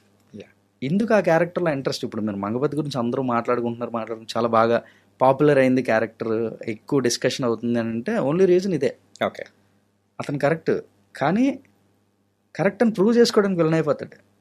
యాక్చువల్లీ సింపథెటిక్ క్యారెక్టర్, కానీ అగ్రెషన్ వల్ల తగ్గడు. ఎక్కడ ఆ తగ్గే నేచర్ కాదు, ఆ అగ్రెషన్ వల్ల విలనిజం చాలా బాగా పండింది. ప్రీ రిలీజ్ ఈవెంట్ టైంలో కానీ, సక్సెస్ అయిన తర్వాత జరుగుతున్న ఫంక్షన్స్లో కానీ శివాజీ గారి ఎక్స్ప్రెషన్ కానీ అది చూస్తూ ఉంటే నిజంగా అని అనిపించిన సందర్భాలు కూడా ఉన్నాయన్నమాట. అంటే ఫస్ట్ ఈ క్యారెక్టర్కి శివాజీ గారి కంటే ముందు ఎవరినన్నా అనుకున్నారా, లేకపోతే ఎలా ఏంటి? అనుకోవడం అంటే ఖచ్చితంగా అనుకున్నానని చెప్పలేనండి. కాకపోతే ఏంటంటే డిస్కషన్స్లో పేర్లు వస్తాయి. అంటే మామూలుగా ఒక క్యారెక్టర్ అనుకున్నప్పుడు ఈ క్యారెక్టర్కి ఆప్షన్స్ రాస్తాం. ప్రతి క్యారెక్టర్కి ఈ క్యారెక్టర్ ఈ ఆర్టిస్ట్ ప్లే చేయొచ్చు అని 1, 2, 3, 4 అని చెప్పి ప్రయారిటీ ఆర్డర్ వేసి ఆ లిస్ట్ రాస్తాం. రాశాము అంటే పేపర్ మీద పేరు రాశాము అని అంటే వీళ్ళలో ఎవరు వచ్చినా ఓకే. మంగపతి క్యారెక్టర్స్కి మాత్రం ఆ క్యారెక్టర్కి మాత్రం పేర్లు వస్తున్నాయి. అంటే ఆ టీం నుంచి త్రో చేస్తున్నారు. అప్పటికి ఇంకా పెద్ద టీం ఏం కాదు, మేము రైటింగ్ స్టేజ్లోనే ఫిక్స్ అయ్యాం శివాజీ గారిని. అప్పటికి వాల్ పోస్టర్కి వెళ్ళలేదు, నాన్నగారు రాలేదు, అంటే ఫుల్ టీం ఎవరు లేరు, రైటింగ్ టీం మాత్రమే 2-3 వరకే ఉన్నాం. ఈ టీంలోనే మంగపతి మేము డిస్కస్ చేసుకున్నప్పుడు మంగపతి రోజుకి మంగపతి గురించి మాట్లాడేటప్పుడు నేనే మంగపతి అయిపోతా ఉన్నాను. నేను మంగపతిలో బిహేవ్ చేస్తుంటాను. అరవడం కానీ, ఆ చూడడం కానీ, ఆ రియాక్షన్స్ ఇవన్నీ మంగపతి ఇలా ఉండాలి, ఇలా ఉంటాడు అని మాట్లాడుతూ ఉన్నాను నేను. ఆ డిస్కషన్ అలాగా ఆ డే ఎండ్కి వచ్చేసరికి మంగపతి ఎవరు చేస్తారా బాబు, అమ్మ అసలు ఈ క్యారెక్టర్ ఏంటి ఇలా ఉంది, ఎవరు చేస్తారో మంగపతి అనుకున్నారు. నెక్స్ట్ డే వచ్చి ఒక పేరు, ఒక ఆప్షన్ ఇస్తారు, మంగపతి ఇలా ఇతనైతే ఎలా ఉంటుందండి అని చెప్పి మా రైటింగ్ కార్తిక్ వంశీ మంగపతి ఈ ఆర్టిస్ట్ అని ఒక పేరు చెప్తే కాదు అనుకుని వాళ్ళు వెళ్ళిపో అంటే మిగతా క్యారెక్టర్లకు ఆప్షన్స్ రాసేవాళ్ళం పేపర్ మీద. మంగపతి క్యారెక్టర్కి మాత్రం ఇలా అనుకుని వదిలేయటమే. పేపర్ మీద రాసే వరకు రాలేదు ఏ పేరు. ఏమో అంటే అంత కనెక్టింగ్గా అనిపించలేదు. ఇతను కాదేమో మంగపతి, ఇతను కాదేమో మంగపతి అనే ఫీల్డ్లోనే వదిలేసేవాళ్ళం అన్ని. బట్ కార్తిక్ ఒక రోజు అంటే డిస్కషన్ అంతా అయిపోయి ఇంటికి వెళ్ళిపోయిన తర్వాత బిగ్ బాస్ చూస్తా ఉన్నాడు. ఇంట్లో బిగ్ బాస్ వస్తుంది. బిగ్ బాస్ చూస్తుంటే శివాజీ గారు ఆ రోజు ఎపిసోడ్ ఏంటో నాకు తెలియదు, మనోడు చూస్తూ మంగపతి శివాజీ ఎలా ఉంటాడు అని ఆలోచించి ర్యాండమ్గా త్రో చేస్తున్నాం కదా పేర్లన్నీ. అలా త్రో చేసే ప్రాసెస్లోనే నెక్స్ట్ డే వచ్చి సార్ మంగపతికి శివాజీ ఎలా ఉంటాడు అన్నట్టు అంటే అప్పటి వరకు నేనే అరిచేసి నేనే అనేసుకొని నేనే మంగపతిలా బిహేవ్ చేసేస్తూ ఇవన్నీ చేస్తున్నా. నేను ఒక్కసారిగా అవన్నీ తీసి శివాజీ గారి మీద అప్లై చేశా. శివాజీ గారి మీద వేసి చూసా విజువల్గా వేసుకొని మా ఇంట్లో కళ్ళు మూసుకొని శివాజీ గారి మీద కొంచెం ఆ లుక్స్ కానీ ఇవన్నీ వేయడం ఈ అరవడాలు ఇవన్నీ శివాజీ గారి మీద ఊహించుకుంటే భలే ఇంట్రెస్టింగ్ అనిపిస్తుంది. ఇది కదా ఓకే, ఇది ఓకే అప్రాప్రియేట్గా ఉంది, ప్రాపర్ అసలు టైలర్ మేడ్ అనిపిస్తుంది అని చెప్పి అప్పుడు ఇంకా పేరు రాయలేదు. అప్పుడు కూడా ఆప్షన్స్ రాయడానికి కదా పేర్లు రాయాలి, ఇతనే చేయాలి అన్న ఆప్షన్, ఇంకా అవసరం లేదు రాయక్కర్లేదని నేను. ఆ తర్వాత నుంచి కంటిన్యూ అనమాట అది ప్రాసెస్. ఇంకా అక్కడి నుంచి శివాజీ గారిని దృష్టిలో పెట్టుకుని మాట్లాడుతున్నాం. శివాజీ గారు విజువల్లో ఉన్నప్పుడు ఇంకా ఇంకా స్పీడ్గా వెళ్తున్నాం మేము. ఒక పాయింట్కి వచ్చేసరికి కార్తిక్కే డౌట్ వచ్చింది, సార్ ఏంటి సార్ మంగపతి అంటే శివాజీ అని మీరు అంత మెంటల్గా ఫిక్స్ అయిపోయి మూవ్ అయిపోతున్నాం మనం, రేపు పొద్దున ఆయన చేయకపోతే ఏంటి, ఆయన చేయనంటే ఏం చేస్తాం, మరి ఆ క్యారెక్టర్ మీరు ఎక్కువ కనెక్ట్ అయిపోతున్నారు దానికి శివాజీ గారికి, ఆయన చేయకపోతే మళ్ళీ అప్పుడు డిసప్పాయింట్ అవుతారండి అంటే నేను శివాజీ గారు చేయకపోతే ఈ క్యారెక్టర్ ఎవరు చేస్తారు కూడా నాకు తెలియదు, ఖచ్చితంగా ఆయన చెయ్యాలంతే, ఏదో ఒకటి చేసి ఇంకా మసిపూసి మారేడుగా చేసి ఏదో ఒకటి చేసి ఇంకా ఆయన ఒప్పించాలి అంతే ఇంకా అని నేను. అప్పటికి ఇంకా ప్రొడక్షన్ లేదు, ప్రొడ్యూసర్ గారి దగ్గరికి వెళ్ళలేదు, ఎవరు ఒప్పుకోలేదు, ఇంకేది లేదు. అప్పటి నుంచే శివాజీ గారు ఉన్నారు సినిమాలో. కానీ భయ్యా బిగ్ బాస్లో ఆయన చేసిన అగ్రెషన్ కానీ ఇప్పటికీ చాలా మందికి కూడా టెర్రర్ అనిపించేలా ఉంటుంది. ఈవెన్ కొంతమందిని కొన్ని సిచ్యువేషన్స్లో ఆయన రియాక్ట్ అయిన విధానం కానీ, అంటే న్యాయం వైపే నిలబడాలి అని ఆయన చూపించే అది కానీ ఏదైనా కానీ ఎప్పుడైనా న్యాయం ఉన్న సైడే ఆ కోపం అనేది కూడా ఎక్కువగా ఉంటుందని అంటూ ఉంటారు. సో అగ్రెషన్ అనేది ఆయనలో అక్కడ చూసేటప్పటికి చిన్న చిన్న క్లిప్పింగ్స్ వరకే చూసాను బిగ్ బాస్. బట్ నాకు ఇంద్రా సినిమాలో వీర మనోహర్ రెడ్డి అది, తర్వాత ఒట్టేసి చెబుతున్నాలో కన్నింగ్ విలనిజం చేస్తారు ఆయన, కళ్ళద్దలు పెట్టుకొని చిన్నలో దించి ఇలా చూస్తూ ఉంటారు. ఆ కన్నింగ్నెస్ ఉంటుంది. అక్కడేమో అగ్రెషన్ అరుస్తారు అందులో ఇంద్రా సినిమాలో. వీర మనోహర్ రెడ్డి అంటే ఒక చిన్న ఆ నెగిటివ్ అదే కొంచెం అక్కడి నుంచి అనమాట ఈయనలో చాలా ఉంది విషయం అని, ఇది వర్కౌట్ అవుతుంది, ఈయన పుల్ ఆఫ్ చేస్తాడు దీన్ని భలే అని చెప్పి ఆ వీర మనోహర్ రెడ్డి ఒట్టేసి చెప్తున్నా వీటిని కొంచెం కాయిన్ చేస్తే ఆయనలో యాంగ్లో ఒకటి ఉంది, ఇంకొంచెం కాయిన్ చేసి దాన్ని బాగా ట్రిగ్గర్ చేస్తే వచ్చేస్తుంది మంగపతి అని మా ఫీలింగ్. బట్ ఈ నైడ్ లిట్ అండి. దర్శి గారిని ఎట్లా తీసుకొని వచ్చేసారు? నేను తీసుకురాలేదు, ఆయన నన్ను తీసుకొచ్చాడు. ఈ సినిమా ఫస్ట్ నుంచి ఉన్నది దర్శి గారే. ఓకే, ఫస్ట్ దర్శి గారితో దర్శి గారి దగ్గర నుంచే ఫస్ట్ బేసిక్ ఐడియా ఆయనకే చెప్పాను. చెప్తే 5 minutes 5 నిమిషాల్లో ఐడియా చెప్తాం. ఆ సినిమా రాశానని చెప్పాను కదా రైటింగ్. ఆ సినిమా షూటింగ్ అప్పుడు ఎండల్లో అమలాపురంలో షూటింగ్ మిడ్-మే. టెరిఫిక్ ఎక్స్పీరియన్స్ అది. దర్శి గారితో ఉన్నాము. దర్శి గారికి అప్పుడు ఉన్నాయా కథలు ఏమైనా ఐడియా ఉంటే చెప్పరా అంటే ఊరికి అలా క్యాజువల్గా త్రో చేసి 5 నిమిషాల్లో చెప్తే అది ఇంకెవరికి చెప్పకరా నేనే చేస్తాను. He was the first one who came in to court. Okay, idea నా దగ్గర ఉంది కాబట్టి ముందు నుంచి నేను ఉన్నాను అనుకుంటా. నా తర్వాత ఇమ్మీడియట్గా దర్శినే. Coming to the characters wise he is the first. ఆ రోజు నుంచి ఉన్నాడు సినిమాలో. దర్శినే నాన్నగారి దగ్గరికి తీసుకెళ్ళడం, నాన్నగారు అపాయింట్మెంట్ అడిగింది తనే, అంతా దర్శి. కానీ ఇక్కడ అర్థం కాని విషయం ఏంటంటే దర్శి గారు అనేటప్పటికీ ఆయన ఫిల్మోగ్రఫీ ఒకసారి అబ్జర్వ్ చేసుకుంటుంటే ఏదో ఒక పాయింట్లో ఫేస్లో అంటే ఆడియన్స్ ఫేస్లో ఒక చిన్న స్మైల్ అన్న తెప్పించే ఒకటి ఉంటుందన్నమాట. కానీ ఈ మూవీకి వచ్చేటప్పటికి అలా ఏం లేదు బ్రో. ఒక కొత్త దర్శిని మేము చూసినట్టు కూడా అనిపించింది. ఈవెన్ అర్జున్ రెడ్డిలో ఆయన చేసిన లాయర్ పాత్ర చిన్న క్యామియో. వేరే చోట కూడా చెప్పా, థ్యాంక్స్ టు సందీప్ రెడ్డి వంగ. ఆయన ఆయన చూశారు దర్శిలో లాయర్ని, అందుకే నేను చూడగలిగాను. కానీ మీరు ఫుల్ ఫ్లెడ్జ్డ్ వాడుకున్నారు, మామూలుగా వాడుకోలేదు. ఈవెన్ బ్లాక్ కోట్ కూడా వేయరు, ఓన్లీ ఆ వైట్ షర్ట్తో ఉంటారు అంతే. అదొక ఆఫ్ కోట్ సెటిల్మెంట్ అది ఆ సినిమాలో. బట్ దాంట్లో ఒక చిన్న రియాక్షన్ ఇస్తారు దర్శి లాయర్గా, చాలా బాగుంటుంది. సంథింగ్ ఇస్ దేర్, ఏదో పుల్ చేయగలిగిన అని చెప్పి ఈ లాయర్ క్యారెక్టర్ మొత్తం ఈయన దేశం.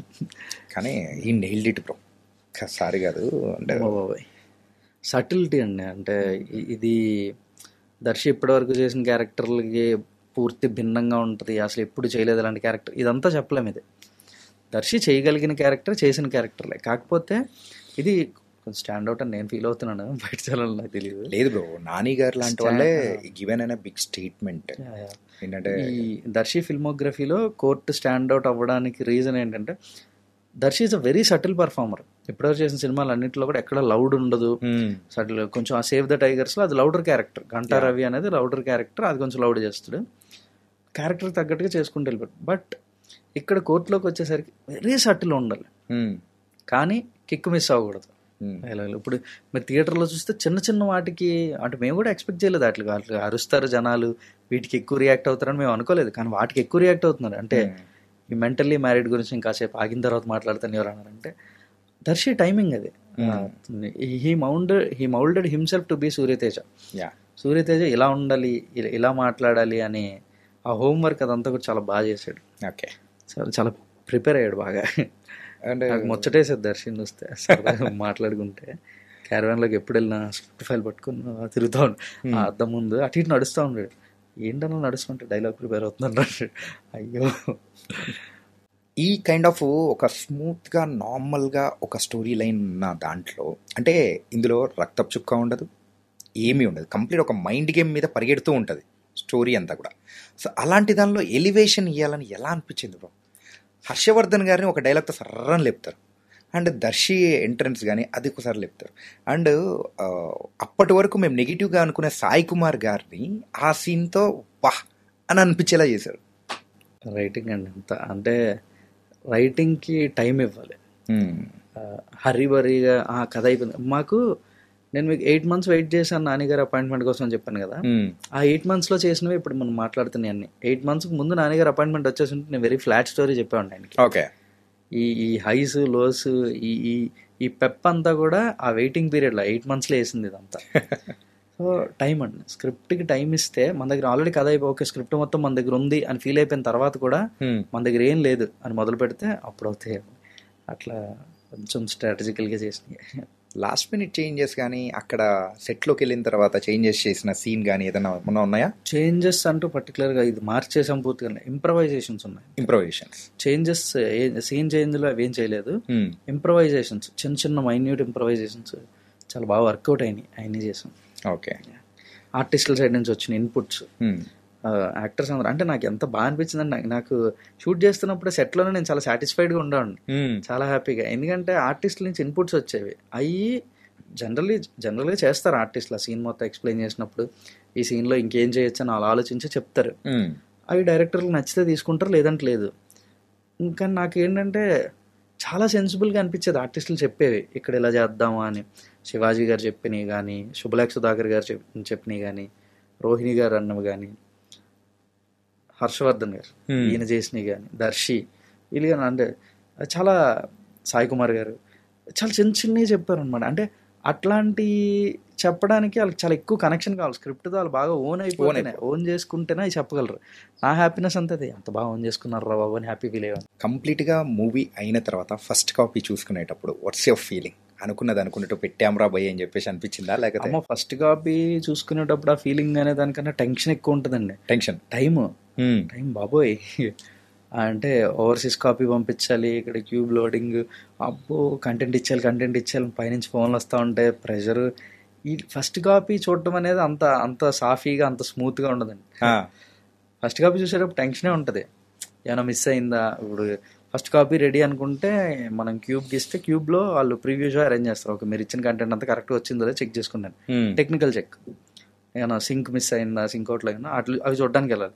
అది చూసేటప్పుడు సింక్ ఏమైనా మిస్ అయిందా, లేకపోతే ఏమైనా అప్పటికే మనం ఆర్ఆర్ అంటే మ్యూజిక్ అంతా చిన్న చిన్న చేంజెస్, యాడ్ ఆన్ ఇన్స్ట్రుమెంట్స్ ఏవో చేసి అన్ని పెట్టి తీసుకొచ్చి ఉంటాం. ఆ ఇన్స్ట్రుమెంట్ వచ్చిందా లేదా, ఇక్కడ ఈ డైలాగ్ హై చేసాము, అక్కడ డైలాగ్ మ్యూట్ చేసాం, అవన్నీ కరెక్ట్గా అయినాయా లేదు, ఈ చూసుకునేసరికి అయిపోద్దండి. ప్రశాంతంగా ఫస్ట్ కాపీ అనేది ఉండదు. ఫుల్ టెన్షన్ మధ్యలో హైపర్ టెన్షన్ ఉంటుంది అందరూ టీం అందరికి. ఎందుకంటే ఒక్కొక్క డిపార్ట్మెంట్ ఒక్కొక్కరు ఫాలో అయ్యి ఉంటారు. సౌండ్ అంతా, సౌండ్ ఎఫెక్ట్స్ కానీ మ్యూజిక్ కానీ ఇదంతా ఏడీ టీం నుంచి ఒకరు ఫాలో అయ్యి ఉంటారు. విజువల్ సీజీకి పంపించిన షాట్లు, సీజీ షాట్లు అన్ని కరెక్ట్గా వచ్చినాయా లేదా, డిఐ నుంచి అనుకున్న షాట్లను, కొన్ని షాట్లలో చిన్న జూమ్ పెడతాం, ఆ జూమ్ కరెక్ట్గా వచ్చింది, ఈ అంతా విజువల్ ఫాలో అయిన ఏడీ అంతా ఇవన్నీ చూస్తారు. ఇవన్నీ చూసుకునేసరికి అయిపోతుంది టెక్నికల్ చెక్ అంతా మనకి. దాంట్లో కూడా అప్పుడు మాకు రియాక్షన్ వచ్చి క్యూబ్లో ఆపరేటర్ వెనకాల సిస్టమ్ నుంచి ప్లే చేస్తుంటాడు, అతను రియాక్షన్ అనమాట. వెరీ ఫస్ట్ ఆడియన్ వాళ్ళు ఫుల్ కాపీకి, ఫుల్ సినిమాకి. ఎందుకంటే ఇదే వెళ్తుంది థియేటర్కి, ఇంకా ఏం మారదు. వీళ్ళు ఫస్ట్ ఆడియన్ అవుతారు. అతను చూస్తున్నా క్యూబ్ ఆపరేటర్. ఏంటి భయ్యా మీరు అసలు సినిమా కంటే ఫస్ట్ చుట్టూ ఉన్న రియాక్షనే చూసుకుంటారు. సినిమా ఏముందో నాకు తెలుసు కదా, అక్కడ ఏముందో నాకు తెలుసు. సౌండ్ వింటూ వీళ్ళు చూస్తా ఉంటే ఏం జరుగుతుంది, దానికి ఏం రియాక్ట్ అవుతున్నారో మనకి అర్థం అవుతుంది. సో అట్లా చూసుకుంటాను. ఓకే, వీళ్ళు ఓకే. కానీ అండ్ పావురాలను ఎక్కడి నుంచి పట్టుకొచ్చారు బ్రో? ఏ పావురాలు బ్రో? అగ్రెషన్ సక్సెస్ తర్వాత వచ్చిన ఆ పావురాలు కాదు బ్రో, ఇందులో ఉన్న చందు అండ్ జాబిలి. ఓకే, వాళ్ళు పావురాలు అన్నారా? పావురాలే కరెక్టే. క్యారెక్టరైజేషన్ కూడా చాలా డీసెంట్ గా డెలికేట్ చేశారు, అంటే ఎస్టాబ్లిష్ చేశారు.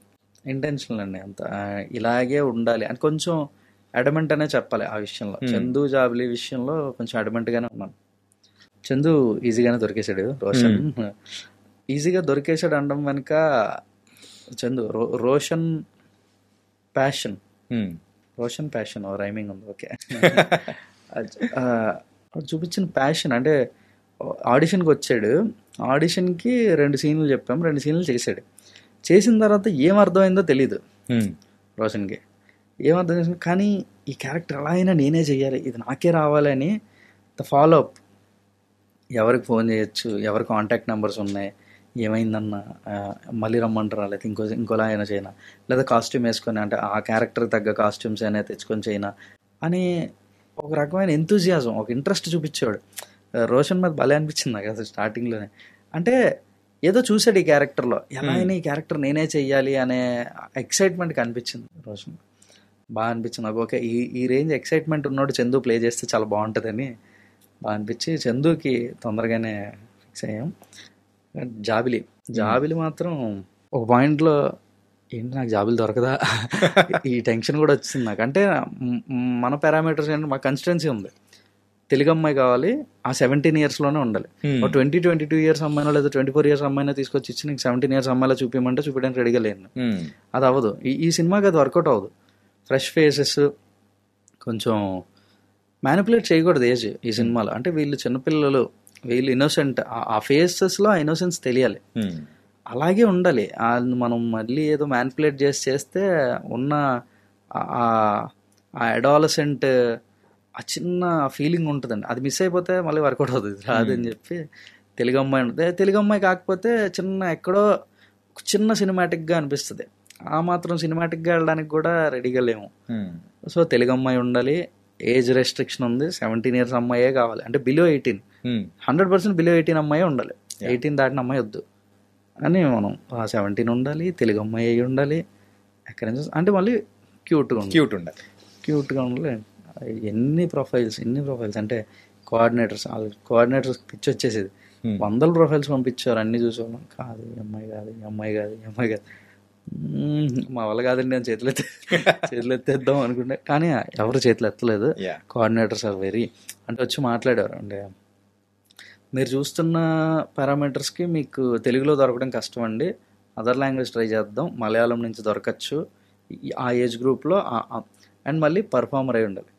ఏజ్ మ్యాచ్ అయ్యి తెలుగు అమ్మాయి అయ్యి ఉండి క్యూట్గా ఉంటే సరిపోదు, పర్ఫార్మర్ ఇవన్నీ ఉన్నాయి.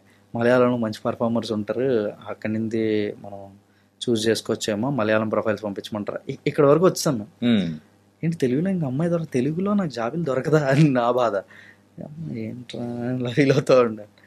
అప్పుడు సంహౌ ఈ ఫౌండ్ జాబిలి, నా ఫ్రెండ్ యువరాజ్ మనోడు. అంటే జాబిలి కోసం మేము తెగెత్తుకుతున్నామని ప్రొఫైల్స్ అన్నీ పంపిస్తూ ఉండేవారు. మనోడు కూడా ప్రొఫైల్స్ అన్ని పంపిస్తూ ఉంటే సడన్గా ఈ ప్రొఫైల్ పంపించాడు. ఈ అమ్మాయి జాబిలికి ఏమైనా సెట్ అవుతుందేమో చూడు అంటే ఇన్స్టా ప్రొఫైల్ చూసిన వాళ్ళు అందరినీ ఆడిషన్ చేసి రమ్మని పిలవలేము, ఎందుకంటే అక్కడ యాక్టర్ అని ఉండాలి, వాళ్ళకి యాక్టింగ్ ఇంట్రెస్ట్ ఉంటేనే వాళ్ళని పిలవాలి. ఊరికే ఇన్స్టాలో చాలా బాగా అనిపించి రీల్స్ బాగా చేస్తున్నారు అని వాళ్ళందరినీ పిలిస్తే వాళ్ళకి సినిమాల్లో యాక్ట్ చేయడానికి ఆ ఫ్రీడమ్ లేకపోతే ఆ పర్మిషన్ ఉండదు వాళ్ళకి. రీల్స్ వరకు ఏదో ఇంట్లో చేసుకో అని అంటారు, కానీ సినిమాల్లో యాక్ట్ చేస్తున్నట్టు తాడ తీస్తూ ఉంటారు ఖచ్చితంగా ఇంట్లో. సో ఇప్పుడు ఆ పారామీటర్ కూడా ఉంది అక్కడ. వాటి మధ్యలో ఈ అమ్మాయి శ్రీదేవి అని ఒక ప్రొఫైల్ పంపించగా, బేబీ శ్రీదేవి అని ఉండేది ప్రొఫైల్ పంపించగానే నేను ఫస్ట్ ఆ ప్రొఫైల్ కూడా చూడకుండా పైన యాక్టర్ అని ఉందా అని అడిగాను. యాక్టర్ అని ఉంది అమ్మాయి అంటే అయితే చూస్తారని. అప్పుడు అంటే యాక్టర్ అవ్వాలనే ఇంట్రెస్ట్ ఉన్న వాళ్ళే ఇన్స్టాగ్రామ్ ప్రొఫైల్లో పైన యాక్టర్ అని పెట్టుకుంటారు. సో యాక్టర్ అని ఉందని అప్పుడు చూస్తే ఆ రీల్స్లో చాలా ఇంట్రెస్టింగ్గా అనిపించి వెంటనే టీంకి ఇచ్చి పిలిపించండి అంటే the very next day Kakinada నుంచి వచ్చింది ఈ అమ్మాయి. జాబిలి ఈరోజు జాబిలి అలా సెట్ అయిపోయింది.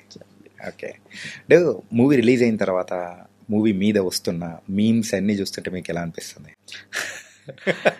నేను చాలా తక్కువ సోషల్ మీడియా బాగా తక్కువ, కానీ నేను చూస్తాను, చూపిస్తారు, నేను చూడడం కన్నా చూపించేవి ఎక్కువ బాగా అనిపిస్తాయి. అంటే నా వరకు ఏంటంటే ఎంత ఎక్కువ మీమ్స్ వస్తే సినిమా అంత ఎక్కువ సక్సెస్ అయినట్టు అని ఫీల్ అవుతాను.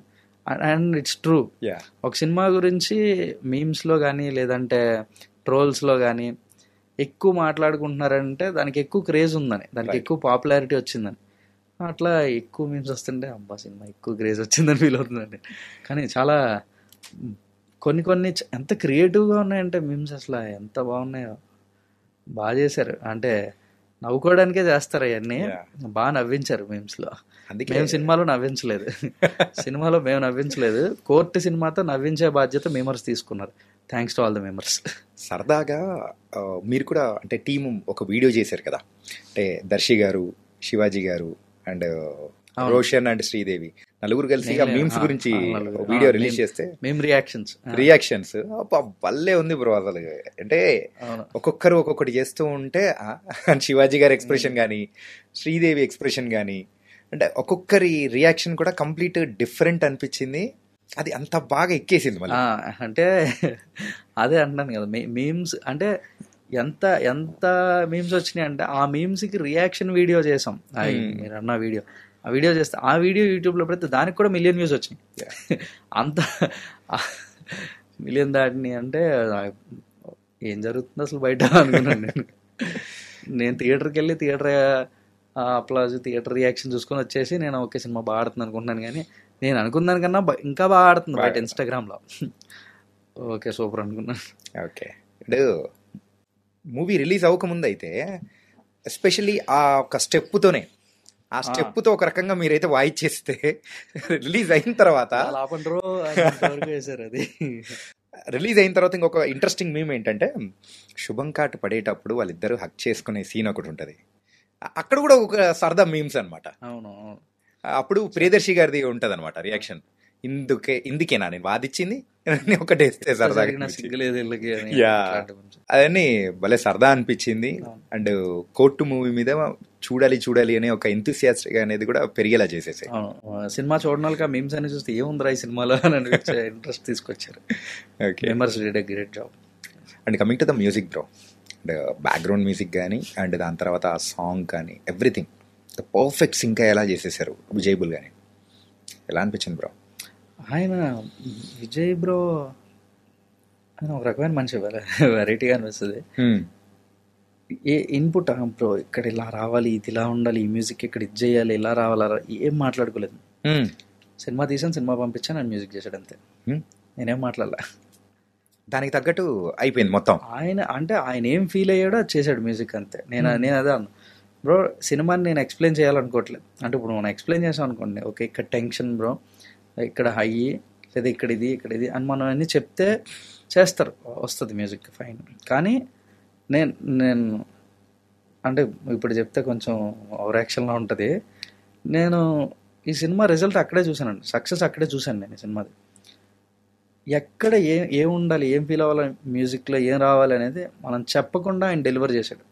అంటే ఆయన ఈ సినిమాని అర్థం చేసుకున్నాడు ఆయన. ఓకే అయిపోయింది పని అనిపించింది అప్పుడు.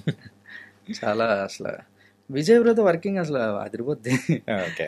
ఈ సినిమాలో 2 సాంగ్లు ఉన్నాయి కదా, Yeah. 2 ట్యూన్స్ కూడా ఫస్ట్ ట్యూన్ ప్రేమలో సాంగ్కి ఫస్ట్ ట్యూన్ పంపించారు, అది ఓకే. సెకండ్ సాంగ్ చిట్టుగోవాకి ఒక ట్యూన్ పంపించారు, అది ఓకే. అంతే అంతే అయిపోయింది. 2 ట్యూన్స్ పంపించారు, 2 ఓకే అంతే. కానీ దర్శి గారికి just because of that understanding of the film, సినిమాని ఆయన అర్థం చేసుకున్న విధానం. ఎలా బ్రో ఇలా 2 ట్యూన్లు ఇచ్చి 2 పాటలు ఓకే అయిపోవడం అనేది చాలా ఇప్పుడు జరగదు అనుకుంటుంది, ఇది చాలా రేర్. అంటే ఆయన అదే అంటారు, తిరిగి నాకు ఇస్తారు ఆయన క్రెడిట్. ఓకే. అలా ఎక్స్ప్లెయిన్ చేశారు మీరు, అంటే నెరేషన్ ఈ సినిమాలో ఇది ఉంటుంది అని దాని లోపల ఉన్న ఎసెన్స్ మొత్తం అంత క్లియర్గా అర్థమయ్యేలా చెప్పేస్తే ఏమి ఇవ్వాలో మాకు క్లియర్గా అర్థమైపోద్ది కదా. సో అలా ఇచ్చిందే నేను ఆయన అంటాడు. ఓకే. నేనేం చెప్పాను నాకు అర్థం కాదు ఇప్పటికి. దర్శి గారికి ఎందుకు బ్రో అన్యాయం చేశారు? అక్కడ లవ్ స్టోరీ ఏమో అట్లా మంచిగా పెట్టారు, ఇక్కడికి ఈయనకేమో లవ్ స్టోరీ పెట్టనట్టు అట్లా చూపించినట్టు చేసేసారు. లవ్ స్టోరీ ఏం కాదు, ఏం లేదు అసలు. ఈ దర్శి సూర్యతేజ్ అనే క్యారెక్టర్కి ఏముండదు అసలు, లవ్ ఇంట్రెస్ట్ ఉండదు, ఏముండదు. అది దర్శి గ్రేట్నెస్ అండి. బయటకు అంటా ఉంటాడు, అరే నువ్వు లవ్ స్టోరీ తీసుకెళ్ళి వాడికే పెట్టావు సాంగ్, వాడికి సాంగ్ పెద్ద హిట్. అది రిలీజ్కి ముందే, సాంగ్ రిలీజ్ అవ్వడానికి ముందే సాంగ్ వినిపిస్తే సాంగ్ పెద్ద హిట్ రా, ఇది ఎక్దమ్ చాట్ బస్టర్ అవుతుంది ఈ సాంగ్ అని అన్నాడు. అన్న రిలీజ్ అవ్వకముందు ఎలా చెప్తా ఉన్నా ఇట్లాంటి అని నేను, అరే నువ్వు చూడురా, నువ్వు రిలీజ్ చేయి అనేవాడు. అంత కాన్ఫిడెన్స్ ఉండేది ఆ సాంగ్ మీద. ఆ సాంగ్ రిలీజ్కి ముందే లవ్ స్టోరీ అడిగే పెట్టావు, హిట్ సాంగ్ అడిగే పెట్టావు, అన్నీ అడిగే ఉన్నాయి సినిమా, నాకేముందరా నల్లకొడి తప్ప అనేవాడు. అది సరదాగా బయటకు అంటా ఉండేది అది సరదాగా. బట్ వెరీ జెంటిల్మెన్ అండి, హీ నోస్. సినిమా ఈ సినిమాలో సూర్యతేజ అనే క్యారెక్టర్కి లవ్ ఇంట్రెస్ట్ కానీ లేదా ఇంకొక అదర్ డీవియేషన్ కానీ ఏమి ఉండదు, ఉండకూడదు. ఉండకపోతేనే వర్కౌట్ అవుతుంది. ఎందుకంటే కోర్ట్ రూమ్ డ్రామా ఈ సినిమా అయినప్పటికీ కూడా ఇట్స్ అ లవ్ స్టోరీ. ఇప్పుడు జాన్రా అంటే సినిమా లాంగ్వేజ్లో జాన్రా మాట్లాడాలంటే ఈ సినిమాకి court room drama is a genre. My personal genre for this film is love story. ఇది ఇద్దరు టీనేజర్స్ లవ్ స్టోరీ. ఇది ఇద్దరు టీనేజర్స్ లవ్ స్టోరీ చెప్తున్నాము ఒక పక్క, అండ్ అదే స్టోరీ వాళ్ళ స్టోరీయే ఈ సినిమా కథ, మెయిన్ డ్రైవింగ్ ఎలిమెంట్ అంతా కూడా వాళ్ళ లవ్ స్టోరీయే. అట్లాంటి ఒక లవ్ స్టోరీ మీద ఇంత పెద్ద కథను బేస్ చేసుకుని అంటే కోర్ట్ రూమ్ డ్రామా, కోర్టు లోపల జరిగే సీక్వెన్సెస్, ఆ క్రాస్ ఎగ్జామినేషన్స్, ఆ డ్రామా అంతా కూడా వాళ్ళ లవ్ స్టోరీ మీద బేస్ చేసుకొని పెట్టుకుంటే పక్కన ఇంకొక చిన్న లవ్ స్టోరీ అయినా అది డీవియేషనే. అది చేయకూడదన్న, అది ఉండదు, అది రాకూడదు. అంటే సినిమా వర్కౌట్ అవ్వాలంటే అది ఉండకూడదు. రైట్. అండ్ ఈ లవ్ స్టోరీలో జరిగే ప్లే మొత్తాన్ని నడిపించేది దర్శియే కాబట్టి obviously he's there in the film, he's there in the love story, అన్నిట్లో అతను ఉన్నాడు. అందుకే తనకి హీ నోస్ సో మచ్ అండి, ఇమ్మెన్స్ నాలెడ్జ్. దర్శితో కొన్ని విషయాలు మాట్లాడుతుంటే ఇవన్నీ ఎప్పుడు తెలుస్తున్నాయో నీకు అనిపిస్తుంది. అంటే ఎక్కడ చదువుతున్నావు, ఎక్కడ చూస్తున్నావు, ఇవన్నీ అనిపిస్తుంది. అంత నాలెడ్జ్ ఉంటుంది. నాకు అప్పుడప్పుడు భయం వేస్తుంటుంది, నేనేమైనా వెనకబడి ఉన్నానా అని. అంత మాట్లాడతాడు, వెరీ నాలెడ్జబుల్. కానీ స్క్రిప్ట్ మీద కానీ తన చాయిసెస్ ఆఫ్ స్క్రిప్ట్స్ చూస్తే మనకు అర్థమైపోద్ది. ఎవరు చేయని సినిమాలన్నీ చేస్తుంటాడు. అప్పుడప్పుడు కొన్ని చిన్న రిస్కీ అటెంప్ట్స్ అవి చేస్తుంటాడు, but part of the process అవన్నీ. కానీ ఒక మల్లేశం చేయాలన్నా, ఒక బలగం చేయాలన్నా, ఇట్లాంటి మెయిల్ చేయాలన్నా, ఇట్లాంటివి అంటే అయ్యి ఉండాలండి. ఇట్లాంటి స్క్రిప్ట్స్ పట్టుకోవాలంటే ఆ సెన్స్ ఏదో చూస్తాడు. మీరు యూజువల్గా ఈ మూవీ రిలీజ్కి ముందు కానీ సో రిలీజ్ తర్వాత కానీ జరుగుతున్న ఈవెంట్స్లలో మెయిన్గా సో మీ డైరెక్షన్ టీమ్ని వాళ్ళని పిలిచి వాళ్ళతో మాట్లాడించడము, ఇలా ఏంటండి, ఎలా వచ్చింది అసలు? అది ఏం లేదని రావడం, అది ఏం లేదు. నా థాట్ అంటే assistant directors are the first audience, very first audience. అంటే అప్పటికి మనం కథ ఎవరెవరు చెప్పుంటాం, సినిమాలో ఇన్వాల్వ్ అయిన వాళ్ళకి చెప్పుంటాం, ప్రొడ్యూసర్స్, టెక్నీషియన్స్, డిఓపి, మ్యూజిక్ డైరెక్టర్లు అందరికీ చెప్పుంటాం. బట్ అసిస్టెంట్ డైరెక్టర్కి కథ చెప్పం. స్క్రిప్ట్ ఇస్తారు, ఫైల్ ఇస్తారు, చదవమంటారు. పేపర్ మీద చదివి కథను అర్థం చేసుకుని ఆ సినిమాకి పనిచేస్తారు. అంటే they are the first audience. వాళ్ళ పాయింట్ ఆఫ్ వ్యూ నుంచి సినిమా ఏంటో మాట్లాడిస్తే బాగుంటుందని నాకు ఎందుకు అనిపించింది, అది చేశాను అంతే. ఏదో అసిస్టెంట్ డైరెక్టర్ని స్టేజ్ మీద పిలిచి మాట్లాడిచ్చాడు, ఓకే ఏం డైరెక్టర్ రైతు, ఇదేం కాదు ఇదేం లేదు ఇందులో. And so court movie and assistant directors అనే వాళ్ళు అన్సంగ్ హీరోస్ అండి. వాళ్ళు మాట్లాడుకోవాలంటే ఇప్పుడు ఏదో నా టీము ఎక్సలెంట్గా పనిచేశారు, వీళ్ళు బాగా వీళ్ళకి రికగ్నిషన్ రావాలి అని చేసింది కాదు ఇది. ప్రతి సినిమాకి అసిస్టెంట్ డైరెక్టర్లు అలాగే పనిచేస్తారు. ఏడీ టీం అనేది అన్ని సినిమాలకు అలాగే. నేను ఏడీగా పనిచేసినప్పుడు నేను కూడా అంతే. నేను ఏడీగా పనిచేస్తున్నప్పుడే నాకు అనిపించేది ఏడీస్ కింద రికగ్నిషన్ రాదు అంటే. ఆఫ్ కోర్స్ అప్పుడు రిటర్న్ వచ్చే ఆన్సర్ ఏంటంటే, ఏడీ ఏదో రోజు డైరెక్టర్ అయితే మీకు వేరు కదా, మీకు వచ్చే పేరు వేరు, మీకు వచ్చే డబ్బులు వేరు అన్నీ అంటారు. కానీ ఎక్కడో ఒకడికి వస్తుంది అది. అసిస్టెంట్ డైరెక్టర్ ఉన్నప్పుడే ఫీల్ అయి ఉన్నది, ఓకే అసిస్టెంట్ డైరెక్టర్లు కూడా రికగ్నైజ్ చేయబడితే బాగుంటుంది అని. నేను ఏదో చేశానని నేను అనుకోను. కానీ ఈ సినిమాకి అంతేనండి, అసిస్టెంట్ డైరెక్టర్లు అనేవాళ్ళు మనం ఏదైనా టక్మని ఏదైనా పట్టుకోవాలన్నా వాళ్ళే, ఏదో పరిగెట్టాలన్నా వాళ్ళే, మాట్లాడాలన్నా వాళ్ళే, మాటలు పడాలన్నా వాళ్ళే, అన్ని వాళ్ళే అండి. మనం చైర్లో కూర్చొని ఊరికే బిల్డప్ ఇస్తే సరిపోద్ది. డైరెక్టర్ అంటే అంతే. ఒకప్పుడు మీరు కూడా చేసిన వాళ్ళే కదండి. అవును, ఐడియా అనే వాళ్ళ దగ్గర. అందుకే ఈ సినిమా నేను ఈవెంట్ లో కూడా అంటా, వాళ్ళే డైరెక్టర్స్. ఈ సినిమాకి వాళ్ళందరూ కలిపి డైరెక్షన్ చేశారు, నేను పేరేసుకున్నాను అంతే. ఓకే. అండ్ ఇప్పుడు మీకు వచ్చిన పేరు కానీ అండ్ ఒక సక్సెస్ కానీ అంత ఈజీగా రాలేదు. It's from many years you struggled and came it. And ఇప్పుడు ఒక సక్సెస్ అనేది వచ్చింది, దీన్ని నిలబెట్టుకోవడానికి ఇప్పుడు ఇంకా బాధ్యత అనేది కూడా పెరుగుతుంది కదా. ఇన్ఫ్యాక్ట్ చెప్పాలంటే ప్రయత్నించే టైంలో అది ఉండేది వేరుంటుంది, వచ్చిన తర్వాత దాన్ని నిలబెట్టుకునేది అది ఇంకా పెద్ద రిస్కీ ప్రాసెస్. ఇప్పుడు దాని గురించి మీ అసలు ఈ టాపిక్ ఈ పాయింట్ వచ్చింది బాగానే వస్తే, ఇది నాన్నగారి దగ్గర కూడా అంటే జనరల్ డిస్కషన్లో అది కూడా వస్తే నాన్నగారు గొప్ప మాట అన్నారు భలే. అంటే కోర్ట్ ఎంత సక్సెస్ అయింది, ఈ రేంజ్ ఆఫ్ రిజల్ట్ చూసాం కాబట్టి నెక్స్ట్ సినిమా దేనికన్నా బెటర్గా చేయలేదు, గొప్పగా చేయలేదు అని ప్రయత్నించడంలోనే ఫెయిల్ అవుతుంది జగదీష్. అసలు అది క్యారీ చేయకూడదు. అసలు కోర్టు సినిమాకి నువ్వు ఎలా వర్క్ చేసావు, కోర్టు సినిమా రాసేటప్పుడు కానీ కోర్టు సినిమా చేసేటప్పుడు కానీ మన ఐడియాలజీ ఎలా ఉంది, ఆ థాట్ ప్రాసెస్ ఎలా ఉంది, అలా పని చేసుకుంటూ వెళ్తేనే మళ్ళీ నువ్వు కోర్టు లాంటి రిజల్ట్ తీసుకురాగలుగుతావు. కోర్టు అనే బ్యాగేజ్ని యాడ్ చేసుకొని ఇప్పుడు కోర్టు ఇలా వచ్చింది కాబట్టి దీనికన్నా బెటర్గా ఏదో చేయాలి, దీనికన్నా గొప్పగా ఏదో చేయాలని ఆలోచించినప్పుడే బిస్కెట్ అయిపోతుంది. సో కోర్టు అనే అంటే రైటింగ్ ప్రాసెస్, క్రియేటివ్ ప్రాసెస్లో కోర్టు అనేది నీకు ఇప్పుడు బ్యాగేజ్ అవుతుంది. Don't carry that. ఆ బ్యాగేజ్ని క్యారీ చేయకుండా జెన్యున్ అటెంప్ట్, కోర్ట్ అనేది ఇప్పుడు జెన్యున్ అటెంప్ట్గా బయట మంచి అప్లాజ్ వస్తుంది కదా, అంటే జెన్యున్గా వర్క్ చేశారు మీరు, అదే జెన్యున్గా మళ్ళీ వర్క్ చేయండి అంతే తప్ప కోర్ట్ అనేది దాన్ని యాడ్ చేసుకొని వర్క్ చేయొద్దాం. సూపర్ సార్, 100% అదే చేస్తానని చెప్పి started working on the second. రానా గారితో ఎప్పుడు మేము ఎక్స్పెక్ట్ చేయొచ్చు?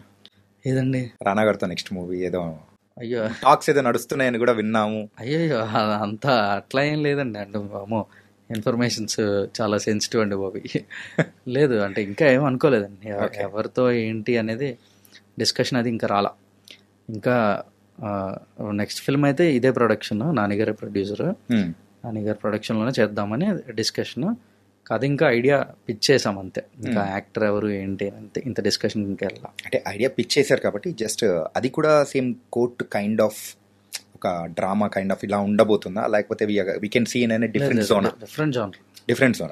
జోనర్? నేను యాక్చువల్లీ ఐడియాస్ చెప్పున్నా, అందులో ఏది చేస్తాం అనేది ఇంకా ఫిక్స్ అవ్వలేదు. చెప్పిన ఐడియాస్ కూడా ఏది ఒకదానికొకటి మ్యాచ్ అవ్వదు, అన్ని డిఫరెంట్ జానర్స్. నాకు జానరా కన్సిస్టెన్సీ లేదండి. నేను అసలు ఓకే ఈ జానర్ నేను నా స్ట్రెంగ్త్ ఇది, ఇందులో నేను బాగా షైన్ అవ్వగలను, ఈ జానర్ మీద చేస్తాను అనేది ఆ కన్ఫైన్మెంట్ లేదు. ఓకే, ఏదైనా ఈ కథ ఇలా చెప్పాలి అని అనిపిస్తే ఆ కథ అలా చెప్పాడు, దానికి ఏ జానర్ ఉందో నాకు తెలియదు. ఓకే, అంతకు పెళ్ళి ఎప్పుడు బ్రో? బ్రో అంతే అంటే అంతే అంటే అంతే అంటే లైఫ్ ప్రాసెస్ అంతే, జరగాల్సిన టైంలో జరిగిపోతుంది. లవ్ అయ్యో అంతే, ఇంకా పార్ట్ ఆఫ్ లైఫ్. అంటే ఉందనుకోవాలా లేదనుకోవాలా? పార్ట్ ఆఫ్ లైఫ్ మాత్రం పార్ట్ ఆఫ్ లైఫ్ అన్నారు, బాగానే ఉంది. ఉందా లేదా అనేది అంటే మీరు హైపోథెటికల్ గా మీరు ఆన్సర్ చెప్పినా హైపోథెటికలేనా? Being hypothetical, being diplomatic, okay అన్ని అనమాట. ఇప్పుడు ఓ డిస్కషన్ పెట్టుకున్నాం అంటే స్టేట్ వర్సెస్ నో బడీ అయిపోతుంది మనిద్దరిది కూడా ఈ విషయంలో. అవును. ఓకే, పేరెంట్స్ రియాక్షన్ ఎలా ఉంది బ్రో ఆఫ్టర్ దిస్ సక్సెస్? అంటే చెప్తున్నాను కదండి, ఈ సక్సెస్ని నేను రియాక్షన్స్లో చూస్తున్నానండి. అందులో మేజర్ రియాక్షన్ మా ఫాదర్దే. మా నాన్నగారి రియాక్షనే ఓకే సక్సెస్ ఇది, సినిమా నిజంగా ఆడింది, ఓకే ఏదో సాధించాం అనే ఫీలింగ్ మా నాన్నగారి ఫేస్లో కనిపిస్తుంది. అది మొన్న మేము చూసినప్పుడు కూడా మాకు అనిపించింది. అయ్యో felt very very happy bro. ఏంటంటే ఇప్పుడు మనము ప్రయత్నించాము, దాన్ని సక్సెస్ అయ్యాము, సక్సెస్ అవ్వడము మనం ఎంత ఎంజాయ్ చేస్తాం, మనకంటే ఎక్కువగా మన వాళ్ళు ఎంజాయ్ చేస్తారు చూసారా, దాంట్లో మనకు వచ్చే ఆనందం వేరుంటుంది. మా నాన్నగారు తట్టు అంత ఎక్స్ప్రెసివ్ కాదు, ఏది ఆయన మాట్లాడరు, ఏది ఫేస్లో ఎక్స్ప్రెషన్ చూపించి అంత ఎక్స్పోజర్ ఉండదు. ఏం ఫీల్ అవుతున్నారో అంత క్లియర్గా చెప్పే మనిషి కాదు. Very very stereo typical middle class father అంతే. ఏది ఎక్స్ప్రెసివ్గా ఏం చెప్పరు, మనం అర్థం చేసుకోవాలి అంతే. చిన్న చిన్నవి అర్థమవుతాయి మనకి, ఓకే ఈయన చాలా హ్యాపీ ఫీల్ అవుతున్నారు అని. ఆ చిన్న చిన్నవి నోటీస్ చేసి నేను చాలా హ్యాపీ ఫీల్ అయినా. మరి ఇటు సైడ్ ప్రయాణం అనేది మొదలెట్టి పెట్టిన తర్వాత సో ఇంట్లో వాళ్ళ దగ్గర నుంచి వచ్చిన రియాక్షన్స్ ఏంటి అసలు? నాకు వెనక్కి లాగేసి ఏంటది సినిమాలు ఏంటి కాళ్ళు ఎరగొడతాం ఇంట్లో కూర్చో ఇలాంటివి ఏం లేవు. మా ఫస్ట్ నుంచి మా నాన్నగారు మన వల్ల అవుతుందా అది అంటే, నువ్వు ఏదో అంటే మనది కాంది ఏదో పట్టుకుంటున్నావేమో, అంత పెద్ద కొండ నెత్తి మీద ఎత్తుకుంటున్నావు, చేయగలిగే పనేనా, మన వల్ల అవుతుందా ఇది, ఎక్కడో లైఫ్ రిస్క్ చేస్తున్నాం కదా, ఆ కన్సర్నే ఉండేది ఆయనకి అంతే తప్ప డిస్కరేజ్ అనేది ఎప్పుడు చేయలే.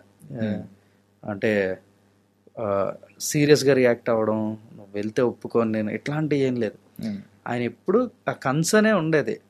ఇప్పుడు సినిమా అంటే ఏంటి, అది ఏదో పెద్ద ప్రపంచం, అదేం చిన్న విషయమా, పెద్ద పెద్దోళ్ళు సపోర్ట్ ఉండాలంటే ఇప్పుడు అట్లీస్ట్ ఒక బ్యాక్గ్రౌండ్ మనకు కనీసం మన ఫ్యామిలీయో లేదంటే మొత్తం ఒక వీళ్ళు అంటే మనం పెళ్లి చేసుకుంటే పెళ్ళికి ఒక 500-600 మందిని పిలుస్తాం కదా, ఆ 600 మందిలో కూడా అంటే మన ఫ్యామిలీకి సంబంధించి వీళ్ళు మన చుట్టాలు అని ఒక 500-600 మందిని పిలిస్తే ఆ 500-600 మందిలో కూడా ఒక్కడు ఉన్నాడు సినిమాకి సంబంధించినాడు.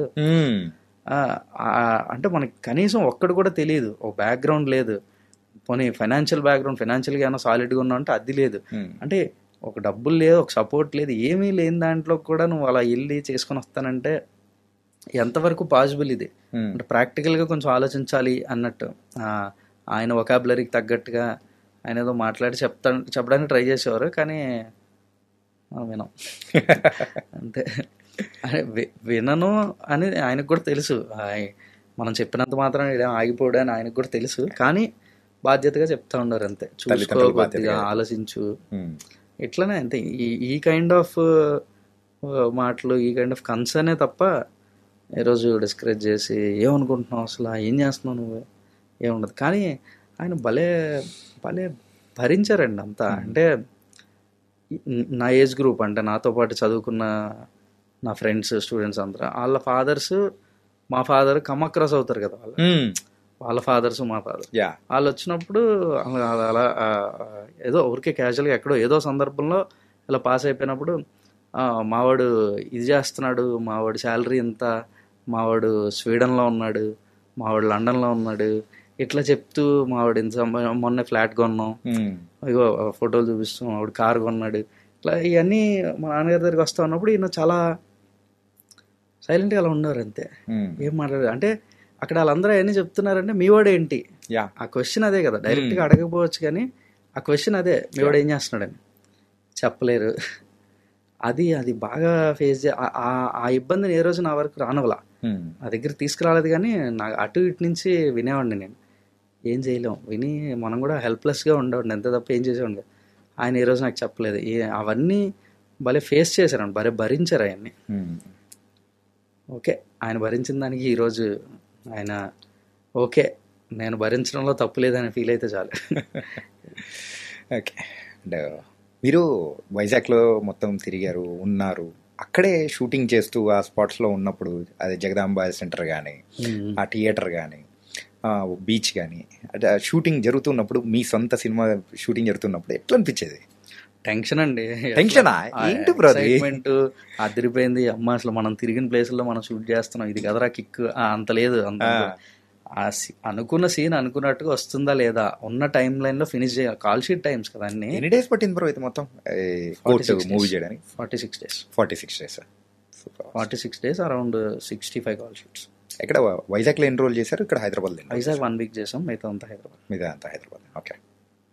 ఆ షూట్ చేస్తున్నప్పుడు అంతా ఎప్పుడు షూట్ చేస్తున్నప్పుడు ఎప్పుడు టెన్షనే ఉంటుందండి. నా ఓన్లీ టెన్షన్ రాసుకునేటప్పుడు ఒకటి అనుకొని చచ్చి ఉంటాం కదా, అది వస్తుందా లేదా, ఈ భయం తప్ప ఇంకేం ఉండదండి.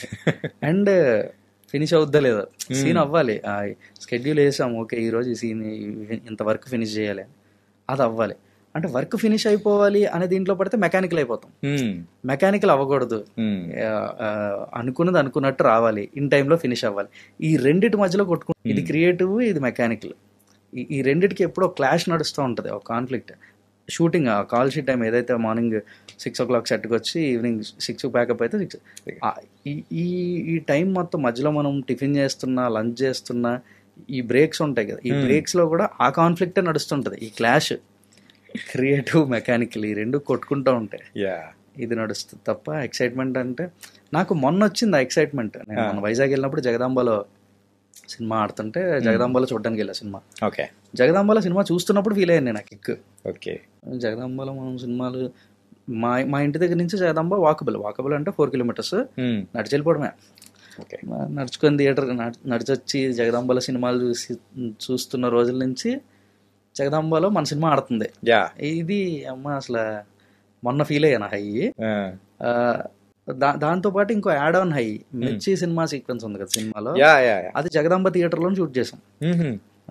జగదాంబలో షూట్ చేసాం. బయట ఎక్స్టీరియర్ జరిగే కాన్వర్జేషన్ కానీ, ఇంటీరియర్ లోపల సీన్ కానీ అదంతా జగదాంబలో షూట్ చేసాం. అండ్ అది మిర్చి సినిమా.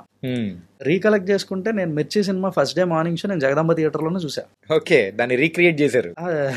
నాకు భలే అనిపించింది, భలే సర్కిల్ రా ఇదంతా అని.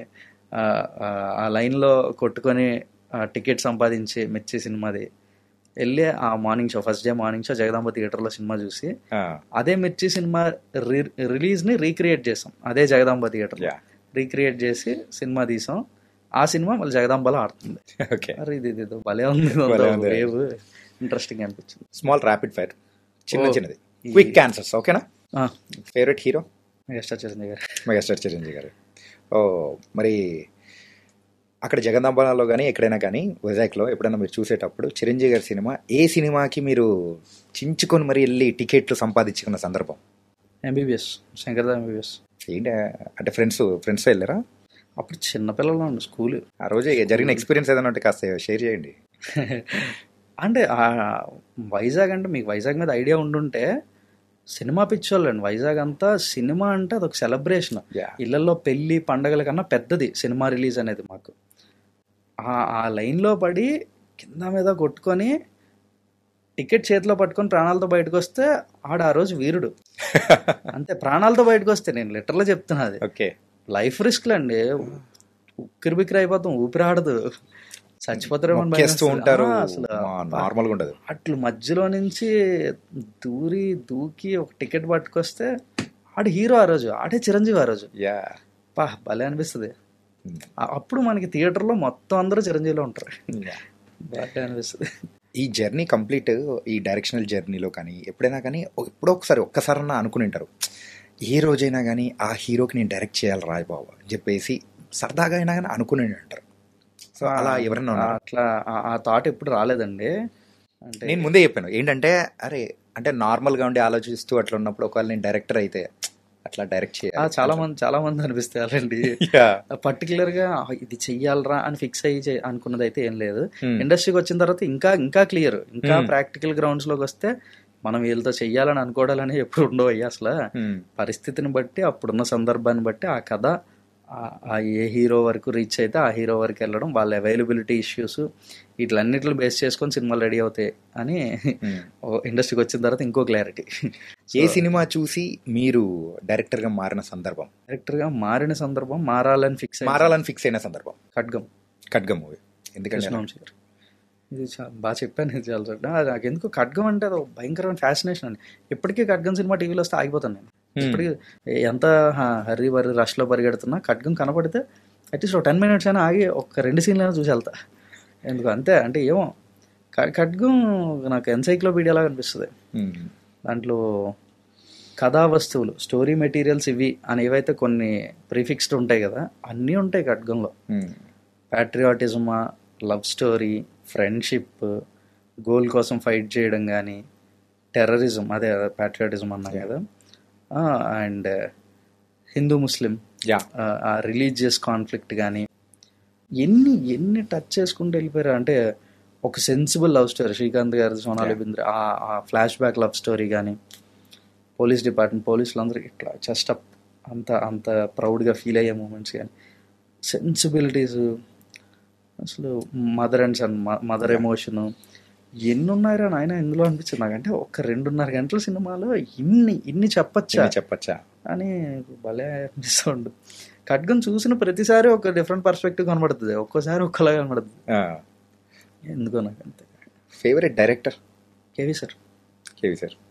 అసలు మీట్ అయ్యారు ఎప్పుడైనా? లేదు, మీట్ అయ్యే సందర్భం రాలేదా? ఓకే. మరి ఈ కోర్టు మూవీకి వచ్చిన ద బెస్ట్ అప్రిసియేషన్, మీకు బాగా హ్యాపీ అనిపించింది ఎవరి దగ్గర నుంచి, ఏంటది? చాలా ఉన్నాయండి, బాగా వచ్చాయి.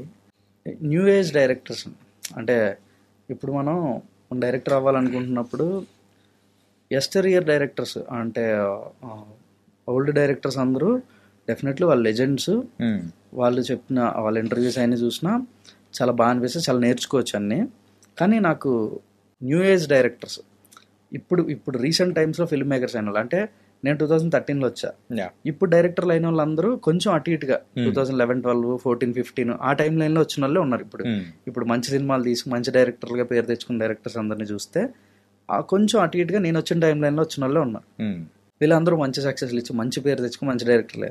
వాళ్ళందరూ ఇంటర్వ్యూలు చూస్తూ ఉంటాను నేను. అంటే వీళ్ళ థాట్ ప్రాసెస్ ఎలా ఉంది, ఎట్లా ఆలోచిస్తూ, అంటే మంచి సినిమాలు చేశారు కదా వాళ్ళు, ఎట్లా ఆలోచిస్తే ఎట్లా అయ్యారు అని వాళ్ళ ఇంటర్వ్యూ అవన్నీ ఫాలో అవుతూ ఉన్నాను వాళ్ళందరికీ. అయితే ఇప్పుడు సినిమా కోర్ట్ రిలీజ్ అయిపోయి అంత మంచి సక్సెస్ వచ్చిన తర్వాత ఎవరెవరైతే న్యూ ఏజ్ డైరెక్టర్స్ అని నేను ఫీల్ అయ్యే వాళ్ళ ఇంటర్వ్యూస్ చూస్తున్నప్పుడు నేను రోల్ మోడల్స్గా ఫీల్ అయ్యాను. అంటే నేను కూడా దీనికోసమే కదా ఫైట్ చేస్తున్నాను, ఇది అవ్వాలనే కదా, ఇక్కడికి వెళ్ళాలనే కదా అనే ఒక ఫీలింగ్ కదా మనకి. సో దానికోసం చూస్తూ ఉండాలి. అయితే కోర్ట్ రిలీజ్ అయిన తర్వాత ఎవరెవరైతే న్యూ ఏజ్ డైరెక్టర్స్ అందరినీ నేను రోల్ మోడల్స్ అని ఫీల్ అయ్యి వాళ్ళ ఇంటర్వ్యూస్ అన్ని చూస్తూ కొంచెం బూస్టప్ ఇచ్చుకొని, నాకు నేను లో ఫీల్ అయినప్పుడు ఒక హై తెచ్చుకొని అలా ఫీల్ అయ్యేవాడిన ఆ న్యూ ఏజ్ డైరెక్టర్స్ అందరూ ఫోన్ చేశారు. ఓకే, అది బాగా అనిపించింది, సూపర్ అనిపించింది. అందరూ కాల్ చేసి చాలా చాలా బాగా మాట్లాడారు అందరూ. ఓకే, న్యూ ఏజ్ డైరెక్టర్స్ అని ఈరోజు మనం లుక్అప్ చేసేవాళ్ళు అందరూ. మీరు కూడా ఆ కేటగిరీలో చేరిపోబోతున్నారు. అయ్యో, ఎంతైనా ఒక స్టెప్ పైన ఉంటారు వాళ్ళందరూ. అహెడ్, ఒక్క స్టెప్ అహెడ్ ఉంటారు.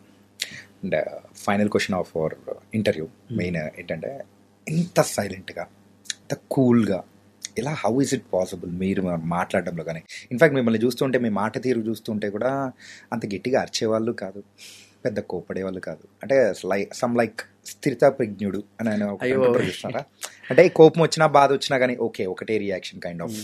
సో అట్లా కైండ్ ఆఫ్ అనిపించింది. ఇంతసేపు మనం మాట్లాడుకున్నాం కాబట్టి, సో అలా దాని గురించి అన్నాను. హౌ అంటే ఎట్లా ఆ కోపం అనేది అసలు నెవర్ అనే చెప్పాలి. అసలు ఎప్పుడు అంటే చిన్న చిన్న సందర్భాల్లో కొంచెం ఏంటిది అని ఫీల్ అయ్యేది, అది కోపం అనలేము. వర్క్లో ఎక్కడైనా చిన్న చిన్నవి జరిగితే ఏంటిది అట్లాంటివి ఉంటాయి తప్ప కోపం అంత తొందరగా రాదు, అసలు అంత ఈజీగా రాదు. అంత కామ్గా ఇంత సైలెంట్గా ఉండి వీడి కోటి సినిమా ఇప్పుడు డైరెక్ట్ చేశాడు రా అని అనిపించేలాగా ఉంటానేమో. బయట సెట్ వేరండి, సెట్ ఎనర్జీ ఇస్తుంది, సెట్ వేరు, సెట్లో నేను వేరు. ఫుల్ హైపరేనా? హైపర్ అని కాదు, అదో రకం ఇంకంతే. ఓకే, చాలా సరదాగా ఉంటుంది. ఎవరు ఎప్పుడు కోప్పడలేదు ఎవరి మీద అరిచి ఏంటిదనో రక్కస్ క్రియేట్ చేసేసి ఏం లేవు, ఏ రోజు జరగలేదు. బట్ సెట్లో వేరు. మీరు నన్ను కాకుండా వేరే వాళ్ళు ఎవరైనా అడిగితే బాగా చెప్తారు. అడిగాను బ్రో, ఆల్రెడీ హర్ష గారు చెప్పారు, చాలా మంది చెప్పారు అనమాట. నాకే అనిపిస్తుంది సెట్లో నేను వేరని.